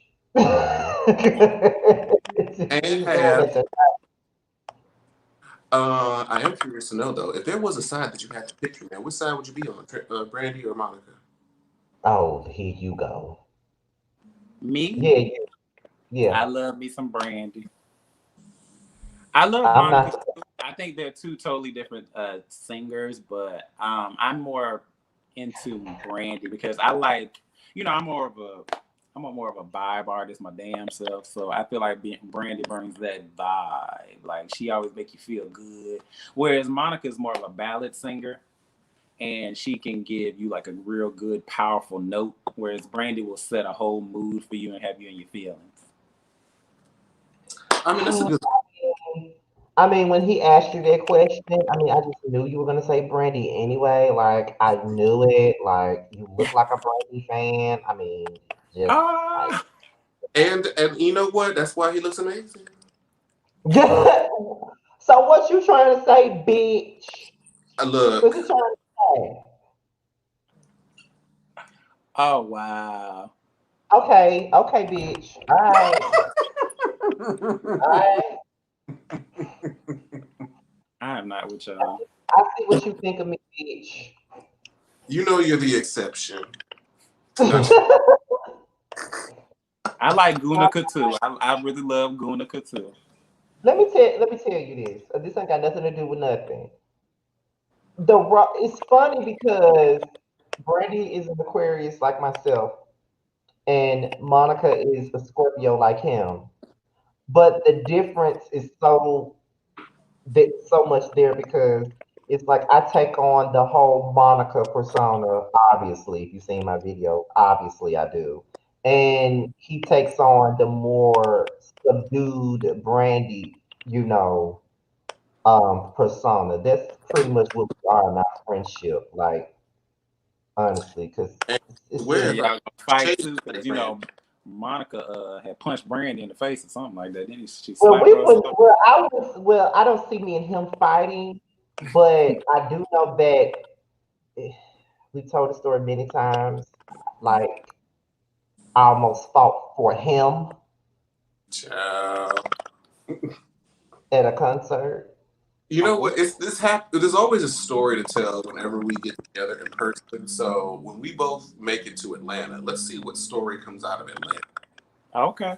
Hope y'all don't fight nobody. I hope. Let's see what story comes out of Atlanta. I can't help. I can't be around that type of element. Well, listen. No. Listen, man. I don't go out looking for fights because I'm really not a fighter like that. Like, I don't go out looking for fights. No. But it doesn't have to be like a fight story. There's always just some sort of funny takeaway from any interaction that we have. Always something. Always. But the security guard's gonna get me that night, though. Okay, so this is the question I want to ask that I was looking forward to, because when I saw the full 3 hours, all 3 hours of your interview with Imani Van Zant, That was where me and you connected. That was where we became here. So if y'all have not seen it, I encourage you guys to watch it. That's where you really see the peeled back, version of all of whatever the G status nonsense gets stripped away. You get to see who Tramel is. So without having to necessarily rehash, because that was a lot. Yeah. It was a lot to unpack. There's a lot there. In that interview. What would you say was your biggest takeaway from your interview with Imani? Okay, I'm about to get deep with y'all. Hey, that's I'm about to tell y'all some stuff that I didn't say on Imani that I actually thought about. So that interview actually took a lot out of me. Like, it honestly was like a release for me for a lot of stress. So I had been like battling like depression for on and off for roughly like 2 years. Like, I was suicidal at one point, like back in 2018. Actually, when I was filming the first season, nobody would know that because I didn't talk about it. It was very hard for me. I thought about quitting like so many times the show because there was just some things in my life that just weren't going the way I wanted them to. But then it started to get better, and I just found that I wanted to live because only for one reason, and only one reason only, and that was just to see my niece grow up. And that was the only thing that got me through certain days, right? So, mind you, then the show comes out, and then I'm feeling better, but then it's just like all of this weird hate is coming from all these different places. And mind you, I'm still like in my depression a little bit, but I was working through it. You know what I'm saying? I was being self-sufficient. I didn't go get no counseling or nothing, but thinking that I can just handle it on my own and stuff like that. So then I go into this season, and everything just was so heightened, and it was just fucking with me. And then I had things going on the show, and I had things going on in my personal life, and I had people attacking me left and right. And it was not just primarily the fans, but it was just like people that I gave, loyalty to, you know what I'm saying? Even with, Akeem, like when Akeem started talking shit about me, like in the first episode, I was like, damn, like that it kind of knocked me off. And then, even like, and I still like Devon. Devon's fine with me, but he had already told me a little bit about what he said, but he had said some things about me too. And it was just like, why are y'all doing this? Like, it's not that serious for this show. Like, to be funny or to be interesting, like, we have no problems. And you're saying like, I'm a hoe around town, like that's really like fucking with me. And then, I had a really terrible birthday. I'm gonna tell you, I had a terrible birthday. I had them 2 cookies, and I wanted to fight one of my friends because my grandma had just recently passed, and I didn't get a chance to see her before she died, and I didn't get a chance to see her funeral because I had my first performance of single on the same day as her funeral. So it was a lot going on. My birthday happened. I'm getting older. I having problems with a friend of mine. People talking shit about me. All this shit going on the show. So it was just like I had a psychotic episode on my birthday. And so then we get to a couple of episodes like in where me and Sherrod have our interaction with each other, and people are just not understanding why I was upset. They're saying I was over exaggerating. I just wanted a moment. Like, really, production shoved the camera in my face, and they were fucking with me like the whole night because that was an event I invited them to, and I just wanted to have a moment of, hey, look at what I did. This is me. People can finally see that I care about the community. I care about myself. I care about my career. I care about things. And all they wanted to show was Delicious and the King fighting outside. And people are just like, Tramel need to get over it and all this other stuff. No, that was actually a really fucked up thing for them to do to me, right? And on top of that, they didn't want to film me working, but they wanted to film me having a conversation with Sherrod, which I did not want to have at that moment. It's not that I wasn't open to it. It's just that I would have been drinking. I was upset. I didn't want to talk to him. They sent Ike over to talk to me 3-4 times, and I told him no. And I step outside to go to my car, and I see all this commotion happening outside. And then Ike comes over with the cameras, like, "Hey, thank you for inviting me." I'm like, "I didn't invite you." So people are watching this show, and they're like, "What is Tramel talking about?" Like, and then Ike gets in his confessionals, and is just like, "What is this boy talking about? He invited me." No, I didn't. I did not invite you. Production invited you. Okay, production invited you. I'm yelling at Ja behind the camera. I'm saying, Ja, I don't want to do this. I don't want to film this. He cuts all that out, of course. You can't see. He can't see me talking to the people behind the camera, of course. But so I just take it on the chin, and I'm just like, because Ike is looking frustrated, and I care about Ike. He's my friend, and I know he's just trying to do a good thing, and I don't want to put him in this predicament ever again, and I don't want to be in this predicament again. So I'm just gonna have the conversation with Sherrod, even though I don't want to. It's not the time. I'm not feeling the best. So I do it, and it just all comes out bad. Like, they chop it up. I'm having a conversation with him about shit that really bothered me, and although he was apologizing, I didn't really get a chance to have the conversation that I want to have. So I'll say all that to say my experience got fucked up. Like, that got fucked up. The way people perceived it got fucked up, and people saying what they were saying about me got all fucked up. And so I get to Imani, and then I realize that I had really deep-rooted issues with my mother. Like, when it comes to my mom, most people would not know that what I said on the interview was, she ruined my credit. Yeah, she did do that. I had to file bankruptcy when I was like 25 years old. Okay, and that happened. So, but my sister, who is 9 years younger than me, like, she took so much better care of her than me. She did everything for my sister. She took money from me to give to my sister. You know what I'm saying? I've had to work very hard for years just to have a stable life. Like, I'm proud of the person that I am. I'm proud of the things I've done. So, it just took me to a dark place with G status where I felt like I was being used in a way to help someone else. You know what I'm saying? They were using me to let other people have a pedestal, to have something to talk about, to have something to do, to have somebody to have a scene, to have a place to have their scene at. And it's not their fault. It's really not their fault. I'm not blaming them or anything like that. It's just that the way I took it was, it kind of reminded me of the fact that I have my own dreams. I have things that I want to do. I have things that I want to share. And nobody cares.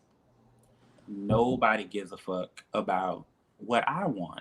Nobody cares that I have dreams too. They just write me off as, and that's just how my mom used to do me.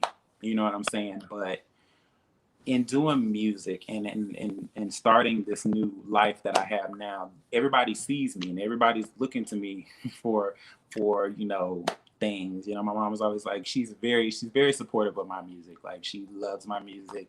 My sister loves my music, and I'm so happy about it now. And it's just like, people see my music on the show and they like it too. And I'm just so thankful for all of that. And so when I had that interview with Imani, that's what all of that came from. That's where I just felt like I've been used my whole life, and it was still happening, and I never quite healed from being used before. You know what I'm saying? So when Lettuce needs a storyline, they using me. That you don't even see me. You see Lettuce. You don't see anything about my music. You don't see anything about the acting projects that I did. You don't see anything about the corporate mouth that I've done, the scenes that I've shot, the distress that I've expressed about, people just, dragging my name around town and stuff like that. You will never get to see that. They've silenced me a little bit. And I feel like they've just pushed him to the front because Jamar thinks he's cute. Which is the sentiment of, of course, I know how marketing works. He has supposedly 90 something thousand followers, and he's supposed to be this super attractive, sexy person that everybody wants. So of course they want to see him. I guess. But that bitch didn't do nothing. I did everything. I'm literally carrying this bitch on my back. and all people want to see is him drag me. They don't care about who Tramel is. They don't care about what I've had to deal with. They don't care about my voice. They don't care about who I am. They just want to see me get drugged. And if you want to, if you that's all you want to see, it's just like literally, I have people coming to me telling me, "I didn't know you did music. I've been doing music for about a year now." But sometimes it takes a while for people to catch on. And, you know, but I'm on a platform that's supposed to bring awareness to me as a person, and people are supposed to want to go. You know, I'm not saying that. I feel like G Status does its part in giving people the information to come see me. Right? I'm saying, you know what I'm saying? Like, you know what my handle is. You know where you just all you got to do is go on right on over to Instagram and boop boop boop. They tag me in so much stuff. It's just like, okay, girl, all you got to do is like, you know, just go check me out. But most people don't, they're not interested in doing that. So when they say, man, don't do nothing. Oh, he ain't shit. I'm just like, okay, I'm fine with that. Stay over there if you're gonna stay over there. But don't forget that I'm a human being too. And we're all human beings. And you know, I respect everybody. I respect everybody on this platform. I respect whatever they stand for, whatever the fuck it is. You know, I just choose not to be involved if I don't feel like it's going to be conducive to what I want. Like if I don't want to be bothered with them, I just don't want to be bothered. And that's nothing wrong with that. I've dealt with so much in my life. Like people say I should write a book. Like I was molested as a child. Like our guy told, you know, his story about being molested, and everybody was like, "Oh my God, that was so deep." I'm like, I've been molested. Like, I've been molested. I've been taken advantage of by people. You know, I've been bullied in school. Like, nobody would ever know these things because nobody ever cared to ask. And that's fine. You know, I'm not like saying that I was an open book, but it's just people were given opportunities to share things that I was never ever offered. Like, man, nobody ain't ever really came to me and said, "Hey, Tramel, what do you want your storyline to be?" I said, "Well, you know, I did tell them that I was going to start doing music. Mm-hmm. Nobody cared. Nobody cared." So when people's like, "We didn't know you did music," I'm like, "Girl, they ain't want y'all to know." I guess I don't know. I don't know what to tell you. I told them that I wanted to do music. I told them I did a song. I didn't even say, "Oh, put my song." You know, I did ask them to put my song in my video in one of the episodes. That was just me asking. But I had told y'all like, "Hey, if you want to, you can use my music for a scene in a show. If you want to, just let everybody know. I mean, if you want to." I mean, you ain't never really tried to do that, but it's fine. I'm cool. And I do like Ja. I do like Ja. I respect Ja. I think Ja does an amazing job for, you know, people on this platform who really, really, but I'm not like that vocal type person. I feel like I'm bringing this stuff to you. If you don't want to use it, I can't make you. You know what I'm saying? I'm not here to force you to do anything. You know what I'm saying? I know a lot of people, some of these other cast members are probably, I'm not going to lie, they're probably vocal about what they want. I want this to be shown. I want that to be shown. Or I'm going to film this. And so come film me doing this. And he's probably very energetic to do it. But I just stopped inviting him to things. I didn't invite him to my first performance. Not because I didn't want to, just because I felt like I didn't have any faith that he would show it. And I was just like, why waste the time? Why waste the ticket? Because the last time I invited you to something, you invited a whole bunch of people and they fought at it. And that was a year ago. And now I still don't have that. I just don't have that trust anymore. And that's just my personal thing. And that's where all of the tears came from, because I wanted to be, you know, vocal on this platform. I wanted to show people that I had my own dreams. I wanted to show these things. I wanted to give y'all pieces of myself. You know, even the vulnerable pieces. I'm not afraid to talk about things, like, but nobody's ever asked me. Nobody's ever wanted to know. I can see that. I know when I watched it, I know you watched. You mentioned how like a people pleaser, like you want people around you to sort of be comfortable and. Yeah, I don't mind letting somebody else shine. You can shine over me, baby. If you feel like you need this, you know, with people who are yelling and screaming and all this other stuff, I step back. I'm not about to sit here and stop nobody from saying what they want to say. You want to say it, say it. I didn't stop Lettuce from talking about. I didn't stop Lettuce from talking to me about anything. I could have, if I really wanted to. and I think about this every single day. I think about it every time I see that trailer, every time I look at something posted about him or how they're promoting him on the show. I think about every single time I could have just sat there and just been like, I don't know what the fuck you talking about, because we had no interaction on camera. You will never see me and him talking on camera before this whole argument. So I really could have pretended like I didn't know him. And then what would they use? Ja couldn't use that. Production couldn't use that if I'd never said anything. But because I'm an honest, authentic person, I really was like, do you want to have a resolution? Because he came at me like he wanted to have a resolution, but then it turned into something else, like he wanted a storyline. So I got tricked. I got sucked into that, but it's not nobody's fault. But I'm a very honest person. You want to shine, baby, shine. I ain't gonna stop you. Just don't tear me down. Tear down somebody else. Tear down a girl who really want to be on this platform, like being yelling and screaming with you, because that's not me. That's not me. Because I want to see everybody win. I wish the best for everybody, except for Lettuce. I really don't give a fuck about Lettuce. But everybody else, like, I hope they all do well. I really do. Oh, Lord. This man just keep referring to this man as produce now. Yeah, cabbage. Oh my Little God. garnish, on the side of a plate. Well, I definitely think, showing, that side on, her platforms allowed us to see, the other side of, who you are and kind of get a better insight to who Tramel is authentically. Yeah. So our last topic that we're going to talk about is the definition that we have with intimacy.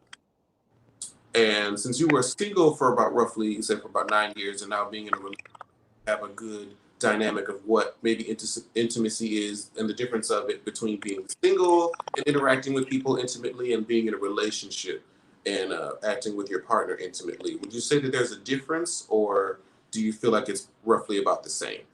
Being single and being intimate with someone, or the difference between, does your definition of intimacy change from being in a relationship? I feel like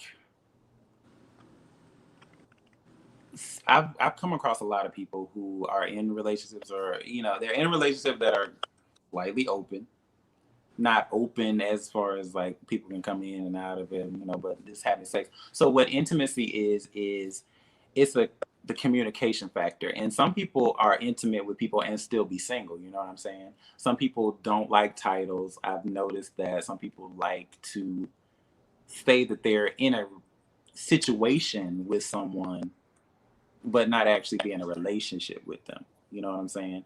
I have someone, but we don't go together. We're still trying to figure it out. Y'all been trying to figure it out for about 5 years now. You know what I'm saying? It's just like y'all on and off. But what I have come to see is that even if they are single, they can have that communication, whereas what it is. I can talk to you whenever I need to. And that's a level of intimacy within itself. You know what I'm saying? You can have that communication with somebody on a deep level and them not actually be in a relationship with you, but y'all know what y'all have. You know what I'm saying? Because it's something deeper than a friendship, y'all probably spending time with each other. I can spend the night at your house. They probably even have joint bank accounts or whatever. But at the same time, they still say they don't go together. You know what I'm saying? But that's a level of intimacy that you can have out of a relationship and be single, and in a relationship and be single. But there are some people who are in a relationship and they're not intimate at all. They don't talk about shit. They just have their regular rigmarole type of day. Hey, how you doing? Move on to the next thing. How was your day? It was good. That's it. Nothing else to talk about. So to say that somebody can be single and not intimate I think is a little bit false, because there are situations. And then to say that somebody's in a relationship, married, and they are fully intimate, that's also false. So it just really depends on the type of interaction that you're having with someone and the type of, cohesiveness y'all got going on as far as your communication. I agree. I think that's mainly why, like, when people are in a relationship and they say that, the other person is having sharing these intimate relationship or these intimate conversations with this other person, they haven't slept with them. but they're sharing and they're having these moments, and it's still considered cheating, and it's almost worse if you had like all these intimate moments and as opposed to just sleeping with the person. Yeah. It's People, physical, yeah. whatever. They So sit there and have a whole relationship with somebody, and you're in a relationship with somebody and you're talking to somebody as if you're in a relationship with them. You know what I'm saying? But you're not talking to the person you're actually dating. That is emotional cheating. Now, in the relationship that I had before this one, I did that. He was physically cheating. I was emotionally cheating. so neither one of y'all were shit. I wasn't shit because he wasn't shit, which is fucked up. But I was young. I was like 22 when that relationship was going on. So it was like, okay, I knew he was cheating on me and he was lying about it, but it was just like all evident. It was just like, bitch, I got hoes coming out the woodworks on my ass telling me that you cheating, bitch, and you sitting there telling me that you're not cheating. I'm like, oh, girl.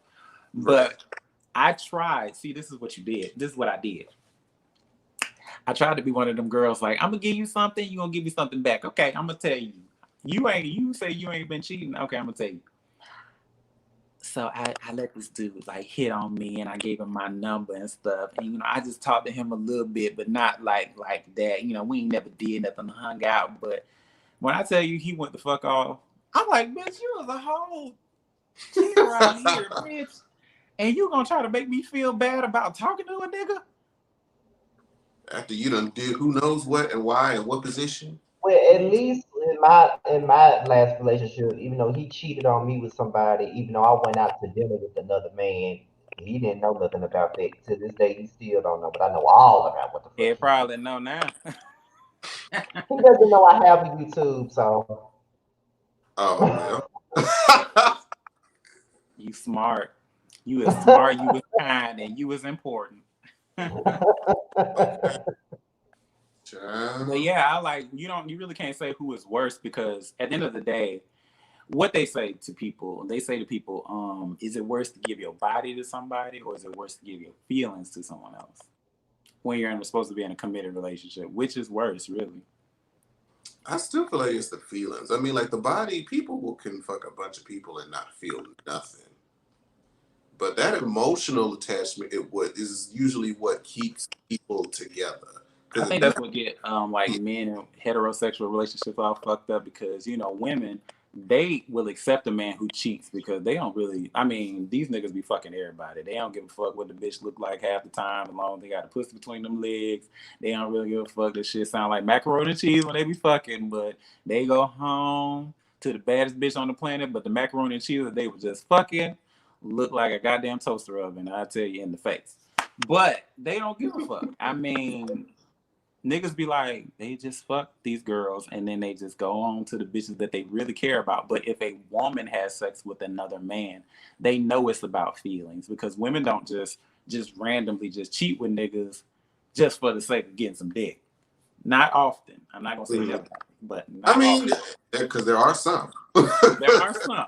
But women usually cheat because they are not getting an emotional connection from the man that they're with. They're not getting that type of vibe that another man could probably give them, or maybe they just want to hurt the other man. Some women just cheat because they want to hurt the nigga that they with, which is weird, But niggas be so hurt behind that. They be so hurt, like, oh my god, you cheated on me. I'm like, bitch, you just fucked like 5 hoes last week, but I ain't care about none of them hoes. It's amazing the things that they come up with. Like, you think about, did you remember Baby Boy? Like, when she said, oh, she was just saying she was talking to the nigga on the phone, and and Jody went the fuck off on her, but Jody was getting his dick stuck. He was fucking his other baby mama. He was fucking grabbing hoes all over. But let her talk to a nigga on the phone, and all of a sudden he don't want her no more. Oh, child. It's just that's how relationships really be like, and that's just not like even a heterosexual thing. It's always about emotional or physical. It's like emotional is always deeper. Emotional always takes people, because you're not just fucking somebody because you just want to catch a nut. You're really fucking this person because you actually care about this person, and you want to be with this person on some type of level. So it always gets worse when it comes to that. Oh, child. I can't imagine. That's why I always feel like If you fucking somebody, I'm gonna probably in a relationship anyway. But like, if I see y'all texting and you sharing like all the intimate details, especially stuff that I don't even know, it's over. Like there's no coming back. It's over. That is over. You might take them back. To be honest, I've never taken back anybody that cheated on me. I Because don't like think. I'll never trust them again. What would be the point? Well, Because with my previous relationship, I knew he was cheating on me, and I still took his ass back a bunch of times. But I dumped his ass because he was broke.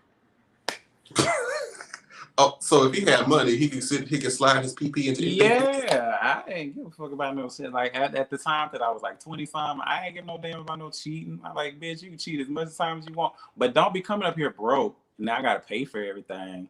If I want to go to the movies, I gotta pay for it. But you sitting here fucking a random bitch around the corner, and they got that hoe come talking to me on a regular basis, like, hey, how you doing? But you fucking my man, and I'm paying for it. Like, girl, get the fuck out of here. Like, that yeah, that type of was shit is my last disrespectful on a relationship. whole nother level. But That was my last one. that Yeah, was just, that was my last one. I'm paying for every goddamn thing, and you cheating on me. Well, so you didn't. Well, you didn't have proof yet. Yeah, I didn't have proof. He knew and didn't give a fuck. That's that's the difference. but it also tied into the being afraid to be alone. Because I will say that I stayed in that relationship because I think I was afraid that I wasn't gonna be able to find nobody else.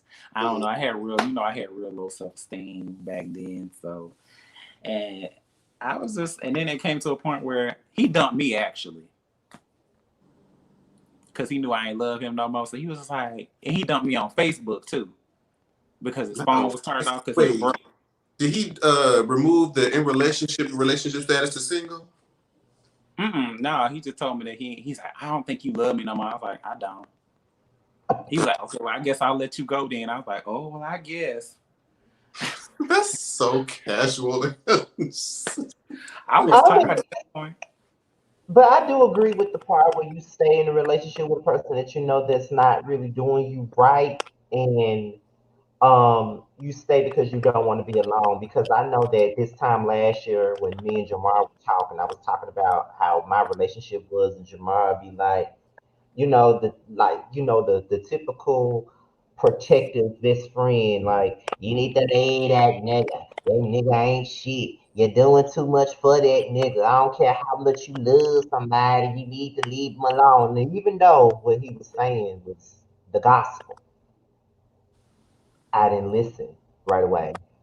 So I'm like, because I didn't want to be by myself. Like, I had this thing where I was trying to prove that I could have a relationship and stay in one for more than 6 months. That's what you was doing. Because every time I'm in a relationship with someone, it never lasts. And then everybody think that it's my fault, or I can't keep a relationship, or I can't keep a man. And I was really trying to prove that I could have one, or prove that I could keep one. When in all reality, the reason why the relationship would end, it never would be because of me. It's because of the being I decide to choose. But on the outside looking in, it's like, oh, Scotty can't never keep no man. Nobody wants Scotty, blah, blah, blah. Then I finally get a relationship. And even though I know it ain't perfect, I still want to stay to prove a point. But it's like, what point did I prove? The only thing that I proved is that I was a damn fool. That's all I proved. And who are you proving this point to? A bunch of people that don't give a damn that's gonna prey They on your don't phone. fuck anyway. So it's Bitch. never Like, again. I As ain't think long I as we learn. Because nothing just to say you're nobody. like 20, 21, 22, we don't know shit when we're 21, 22 years old. Shut up. We don't know shit. I know I didn't know nothing, but I I knew I wanted to stay in a relationship, not to. I wanted to make myself feel good. I wanted to make sure that I had kept me. I mean, I didn't care what nobody else think. I cared about me and me. I was always selfish, so you know, I didn't care what nobody thought. But I did learn from that relationship. I learned not to. First of all, you don't need to tell your friends everything about your man. I also learned that you don't tell your friends bad shit about your man and then bring your man around like, "Ooh, girl, you like my man?" Because they ain't gonna like him, nigga. They not gonna like him. So don't start talking shit about your man until you are completely done with him. Well, tell that to one of my home girls because I haven't even met her man yet, and I already don't like him. So Yeah, she need to start telling you bad. Then they be trying to be like, "Oh, he cheated on me, but I still love him. I can't do." Like, girl, you should leave him. No, I mean, it was just one time, and then he come cheating again and cheating again and cheating again, and then that's when she bring him around like, "Look what he bought me. He bought me this nice dress, and ain't he so cute?" You like, "No, bitch, you just." And then they get mad at you when you sitting there mean mugging him across the room the whole time. Like, you like, why the fuck you looking at me like that, bitch? I don't like you. What you talking about? She didn't tell you I don't like you. baby, this is it. Like, because in the relationship, you know both sides. Like, you know the good and the bad. And when you frustrated and you reaching out to your friends, you only tell them the bad. So they only know the bad. That's why you got to pick it. Now, I tell everybody this. You pick your one friend, somebody that ain't around all the time, somebody that you just talk to on the phone, somebody that's not going to judge you, that's just really just going to listen to you and probably give you a little smidgen of advice and tell you the right thing, to make it work. If it's workable. But don't go, see, I always learn, and this is a motto, I hope y'all take this into yourselves and learn this, keep it to yourself, and spread it around to people. Somebody who tells one person something is looking for help. If you tell multiple people the same thing, you're looking for attention. Mm. So, like, if you tell one friend, like, you really just want to know, like, are you tripping? Can you work it out? You pick that one friend. You know who that person is. Everybody got that one person. But if you tell, like, this friend, that friend about your man and shit like that, bitch, you just looking for a pity party. And you really trying to beef yourself up to get rid of him, which you ain't going to do. And now all your friends don't like him. And you just don't fucked up. I will say, I'll do that to maybe 2 people. But because usually after I rehash the whole situation with up to 2 people, I don't even want to talk about it Right. to be honest, I don't feel like rehashing no more, having to give the whole. Scotty, how many friends you got that you be talking shit to? Ooh. let's just say I'm learning to chop that list down. Let's just say that. I just had this one friend who would just dog. I knew I had to stop talking to his ass because every time I would have a man, he wouldn't even like them off jump, and I wouldn't even tell him nothing bad about him. And then if I did tell him something bad about him, he would call me stupid. I was like, "You say you dumb as fuck. You's a dumbass bitch." I'm like, Damn. like in those words, like verbatim. He wanted you. Huh? Oh no. He wanted you. No, he's still my friend today. He just don't know none of he don't know my man now, and he just seen him. He's never been actually introduced to him officially. But I just never stopped. I just stopped talking to him about my man. That's been about 3-4 years now, and we still cool. I mean, I just see him around. I'm like, hey. The only thing that I would say is that I'm only using Jamar as an example because he's up here. I would say that when I do talk to him, I would say that he is one of the people that I would feel the most, one of the people that I feel comfortable discussing my relationship with because he isn't judgmental. And I honestly think that if I'm telling him something and he gets a bad vibe about what I'm telling him, me knowing him and the type of person that he is, I know that he's not just going to tell me just a bunch of bullshit, to be honest. Right. I know that he's going to tell me the truth. Whether I want to hear it or not, he's going to tell me. I mean, once you call me, you know what you ask for. Okay, you know what you get. Right. See, I'm the type of friend I would do that too, but I do it in a soft way. I do it like I'm gonna tell you a story about one of my friends. That motherfucker was telling me that he was dating this dude who didn't want him. Well, he just wanted to fuck him. Pretty much. That all he wanted to do was just fuck. He treated him bad. The dude would go back to his ex. He he told my friend one time, "Oh, you can't sleep in the bed that me and my ex used to sleep in. You have to sleep on the floor or some shit like that." I don't know, some stupid shit. Anyway, he got into it with the boy real bad, and I was just telling him. I told him, I said, you know, I know you're gonna do what you're gonna do, and I ain't got no problem with the man. I don't even know him, but I just like he just doesn't sound like somebody who really cares about you, and I think you deserve better. Now, if you stay with him or not, that's you. I ain't gonna say nothing to him. I ain't got no problem with the man. Don't know him. But that's how I operate. You know, I'll tell you, like, I think you deserve better, but bitch, if you stay, that's you.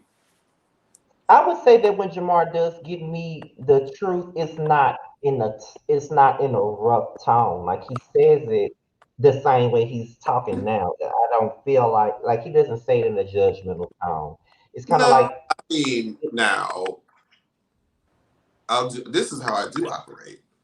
I will tell you, and I will be like, girl, I don't think you should do this because of X, Y, and Z, but I will let you make your own decision. Now, once you come back and all the things that I said came to fruition, I will talk some shit. I will give you my I told you so. Now, I said what you did was dumb as hell, but that's about how we gonna fix it. Because I mean, I feel like I have to. If you don't feel like there's no sort of consequences, then it's just like, why even come? Because I feel like it's gonna bullshit. You want somebody to bullshit you and coddle you and let you, in your stupidity. I'm not the one. I'm not the one, but I will help you. But I will help you. You know what I'm saying? But I love you, friend. That is true love right there. That is intimacy. Okay, come on, full circle. Yeah. Guess what? Soon after the relationship was over, I called him. Well, it's not like I didn't tell you that was gonna happen, child. It's not like I didn't tell you it was gonna. Now we don't like I told you so now. Listen, I'm not gonna just sit there and do it for over and over again, but I will give you that one time. Be like, now look, didn't I say? I did tell you that? Okay, I just want you to know that I said it. So that means next time when I say it again. Oh, and this is my favorite one from him. Oh, child, what lie? Am I ever wrong? Do I ever be wrong? And I I'm not asked you gonna that answer it. question today on October 14, 2020. Have I been wrong? Exactly. So, exactly. That right there, ladies and gentlemen. Y'all are funny. I think how it is. But we can go ahead and do our closing remarks for this interview. Thank you again, Tramel, for joining us. It has definitely been a pleasure. Thank you. Thank y'all for having me. I really appreciate it. I do respect both of y'all. I like both of y'all. Y'all pretty much the only two that I've ever really like watched, like your real reviews. You know, even if they was not, I don't really care what people say about me as far as like what they perceive me to be. But y'all were always very kind and you were respectful, and I like that. I like that. So keep it. Even if you got criticism of me, please don't tear a bitch down for no reason. Bitch, I was not We're rocking both with you at fair. the time. Don't be going like, Charmaine is such a goddamn bitch. Like, what the fuck is wrong? I'm like, woo. I'm gonna say this now. This is what I'm gonna say. I'm glad you mentioned it. This is what I'm gonna say because I always say, especially with these web series, because I know that y'all actually watch the reviews. Now, if this is love and hip hop, now some of them bitches do watch it. No lie, some of them bitches do watch, but some of these bitches got me blocked from love and hip hop because they seen damn reviews. Oh. However, I always say this because I know that y'all watch them, and I know that we do have opportunities like this where we have to speak to you guys one on one. I always say it's a review, it's entertainment, it's nothing personal because I don't know you motherfuckers like that. I'm only going by Yeah. what I see only going by what production, what was edited, what I see.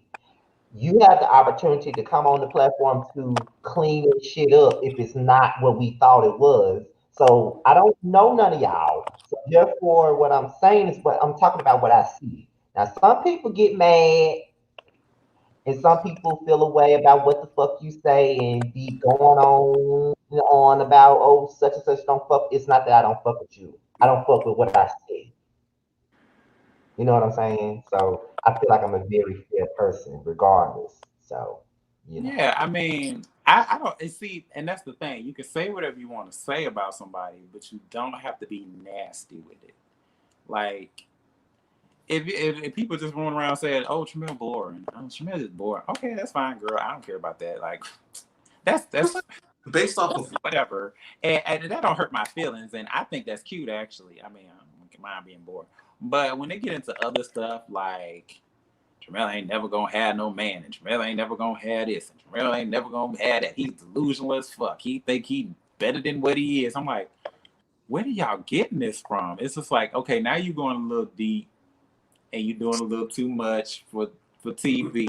Just say I'm bored or you don't understand where the fuck I'm coming from, and I'm just talking out my ass. Say some shit like that. I don't care about that. But when you start trying to diminish the character that I have, like as a person, it's just like, okay, why are you doing that? Because like you say you don't really know us, so why would you go that deep? It's not that. It's not ever that. Not for anybody. Now I can say these hoes is delusional and crazy as fuck because I've been around these hoes for about 6-7 months. Like on on camera, off camera, I've seen them, I talked to them. Like I know exactly what the fuck they about. I wish I could give y'all my brain so you can actually be like, oh. There's a lot that you don't know about these girls. Some of them is just dastardly bitches, and they are just willing to do any fucking thing to be famous. And I don't think they think that. I don't know why they think that this show gonna make them famous. It's not. I mean, it's cute for views and getting some exposure to certain things. But girl, at the end of the day, you ain't ever gonna be in the industry if you sit up here and talk about fucking. You sit up here talking about fucking and everybody's a hoe and drugs and all this other girl. Ain't nobody fucking with y'all like that. It's not going to happen, sis. It's not going to happen. And that's all I think about when I watch this show now. I just think about like, ooh, that's not gonna look good if somebody ever look this up. Because they will find it. Yeah. And the only reason I say that is because it's happened to me. It's happened to me already. Like when I was doing a radio show, like the things that Sharon said about me, like saying that he heard that I was a hoe, that traveled to people, and people was just like, "Oh no, we can't work with Tramel because he's a known escort around town." So when people say, "Why are you mad?" Like, bitch, that's why I'm mad because that shit really popped up in my life. Like for real, outside this, like during when we weren't filming, like.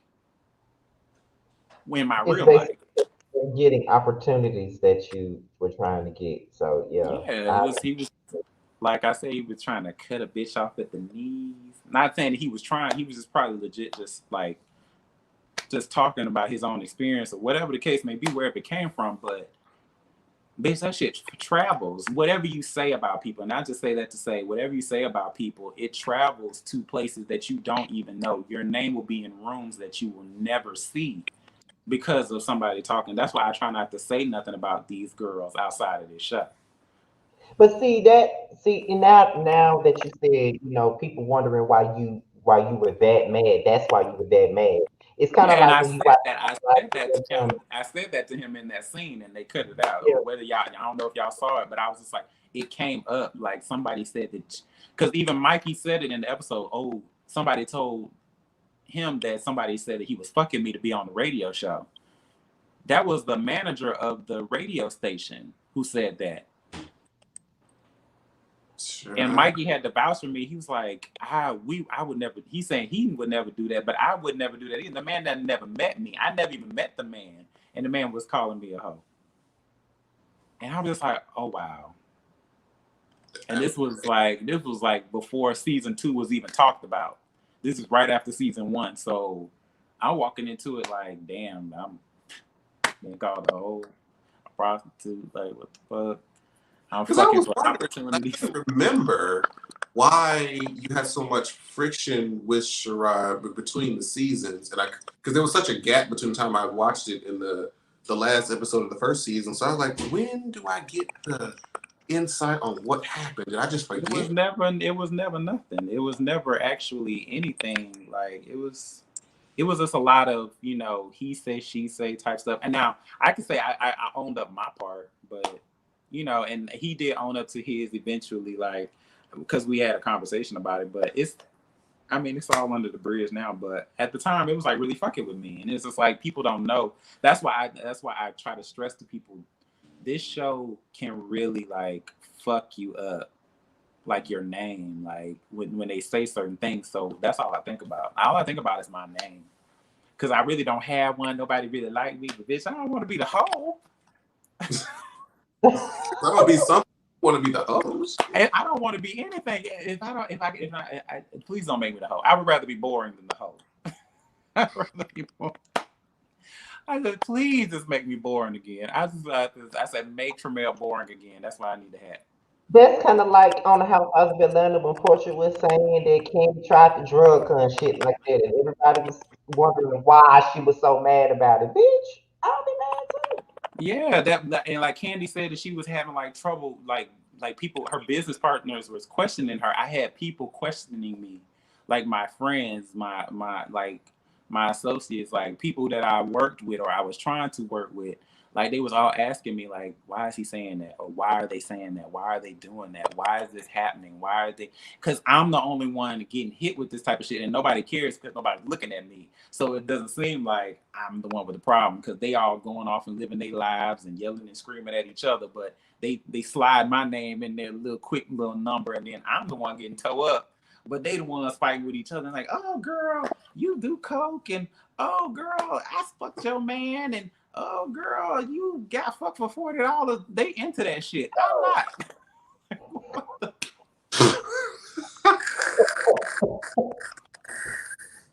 And I'm just looking at them like, girl, don't say that about me. Don't say Tramel suck dick all around town, girl. That girl, go fight your battle over there, bitch. I ain't got no problem with nobody. Who child? Well. So I just say, if y'all ever get into reality TV, be careful who you associate yourself with, and be careful because like even with Ike and this whole R guy thing, like, bitch, him saying hey love and hey baby to people, like, girl, and you call this man a hoe, like you trying to fuck up his whole name, you trying to call him a hoe. Why? Baby, Why? I came with the receipts. For Redrick? You doing this for Redrick? Redrick ain't ask you to do that. Redrick did not ask you to go up and call that boy a hoe. Redrick did not ask you to fight his battle for him. And our guy is carrying, baby.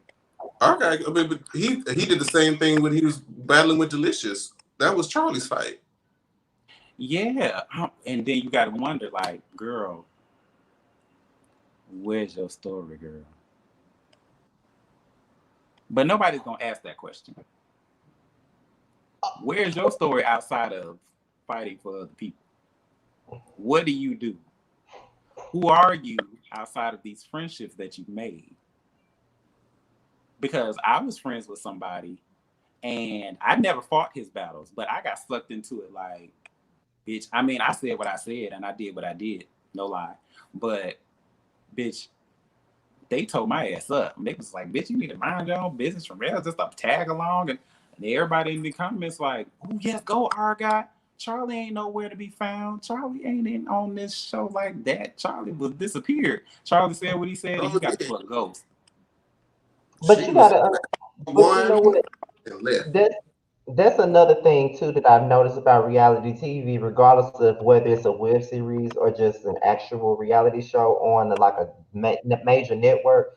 When a person is a fan favorite, it doesn't matter what the fuck they do. They're gonna go up. Yeah, I mean, our guy is actually a fan favorite. I think our guy has an amazing story of his own to tell, but you ain't never gonna see it because he too busy fighting for other people, which is nothing wrong with that if that's what you want to do, if that's what you don't mind being shown. But for me, if I was him, I would want them to show more of me and me outside of other people. You know what I'm saying? That's what I would want. That's why I came on the show, and I think that's why he came on the show. I don't know if he came on the show.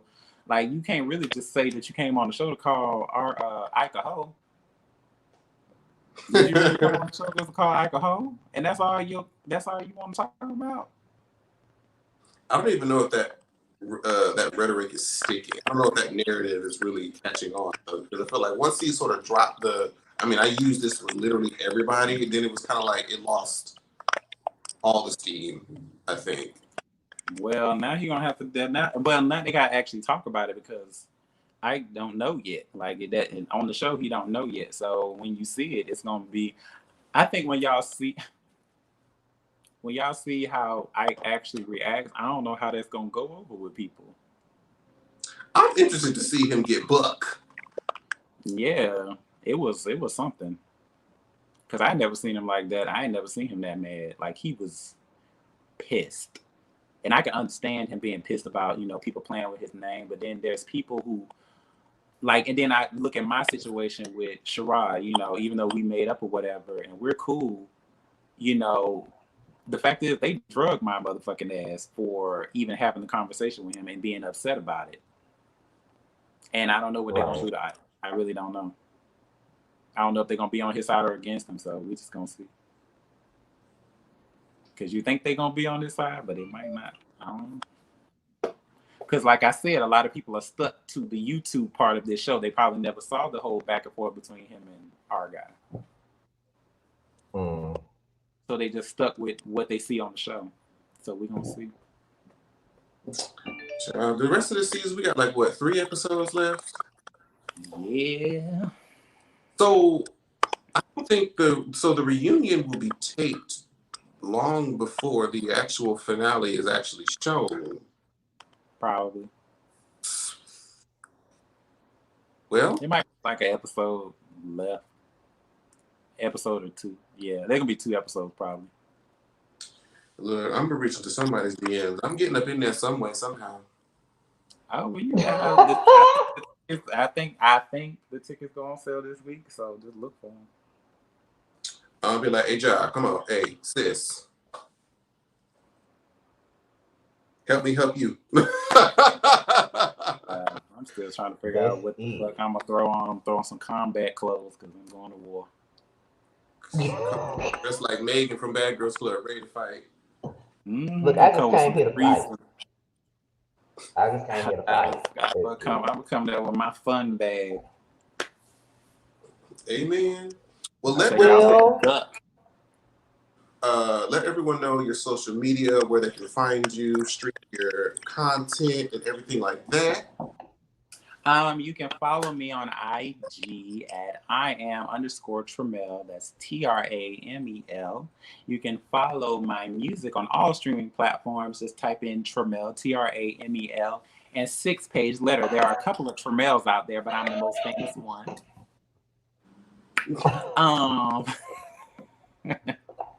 Yes. There are a couple of Tramels. I'm the most famous one. Yay. But you can follow me on Facebook as well at Tramel Harris. And that's it, really. I'm on Twitter too. That's Harris_Tramel. If y'all want to, but I don't really be on Twitter like that. I mean, I think, Twitter is fun for certain situations, I suppose, when you're trying to catch up on news and stuff. But other than that, I don't really be on Twitter like that. All right. So, if you don't mind just sticking around with us backstage, because there is something I want to talk about backstage. Oh, okay. Yeah, that's fine. For a few minutes. Scotty, if you have any closing remarks you want to say? Besides the fact that I'm sleepy as hell. But I do want to thank Tramel for coming on our show. I think this is me and Jamar's very first interview that we've done together, just the two of us. So I guess you are a monumental part of our show.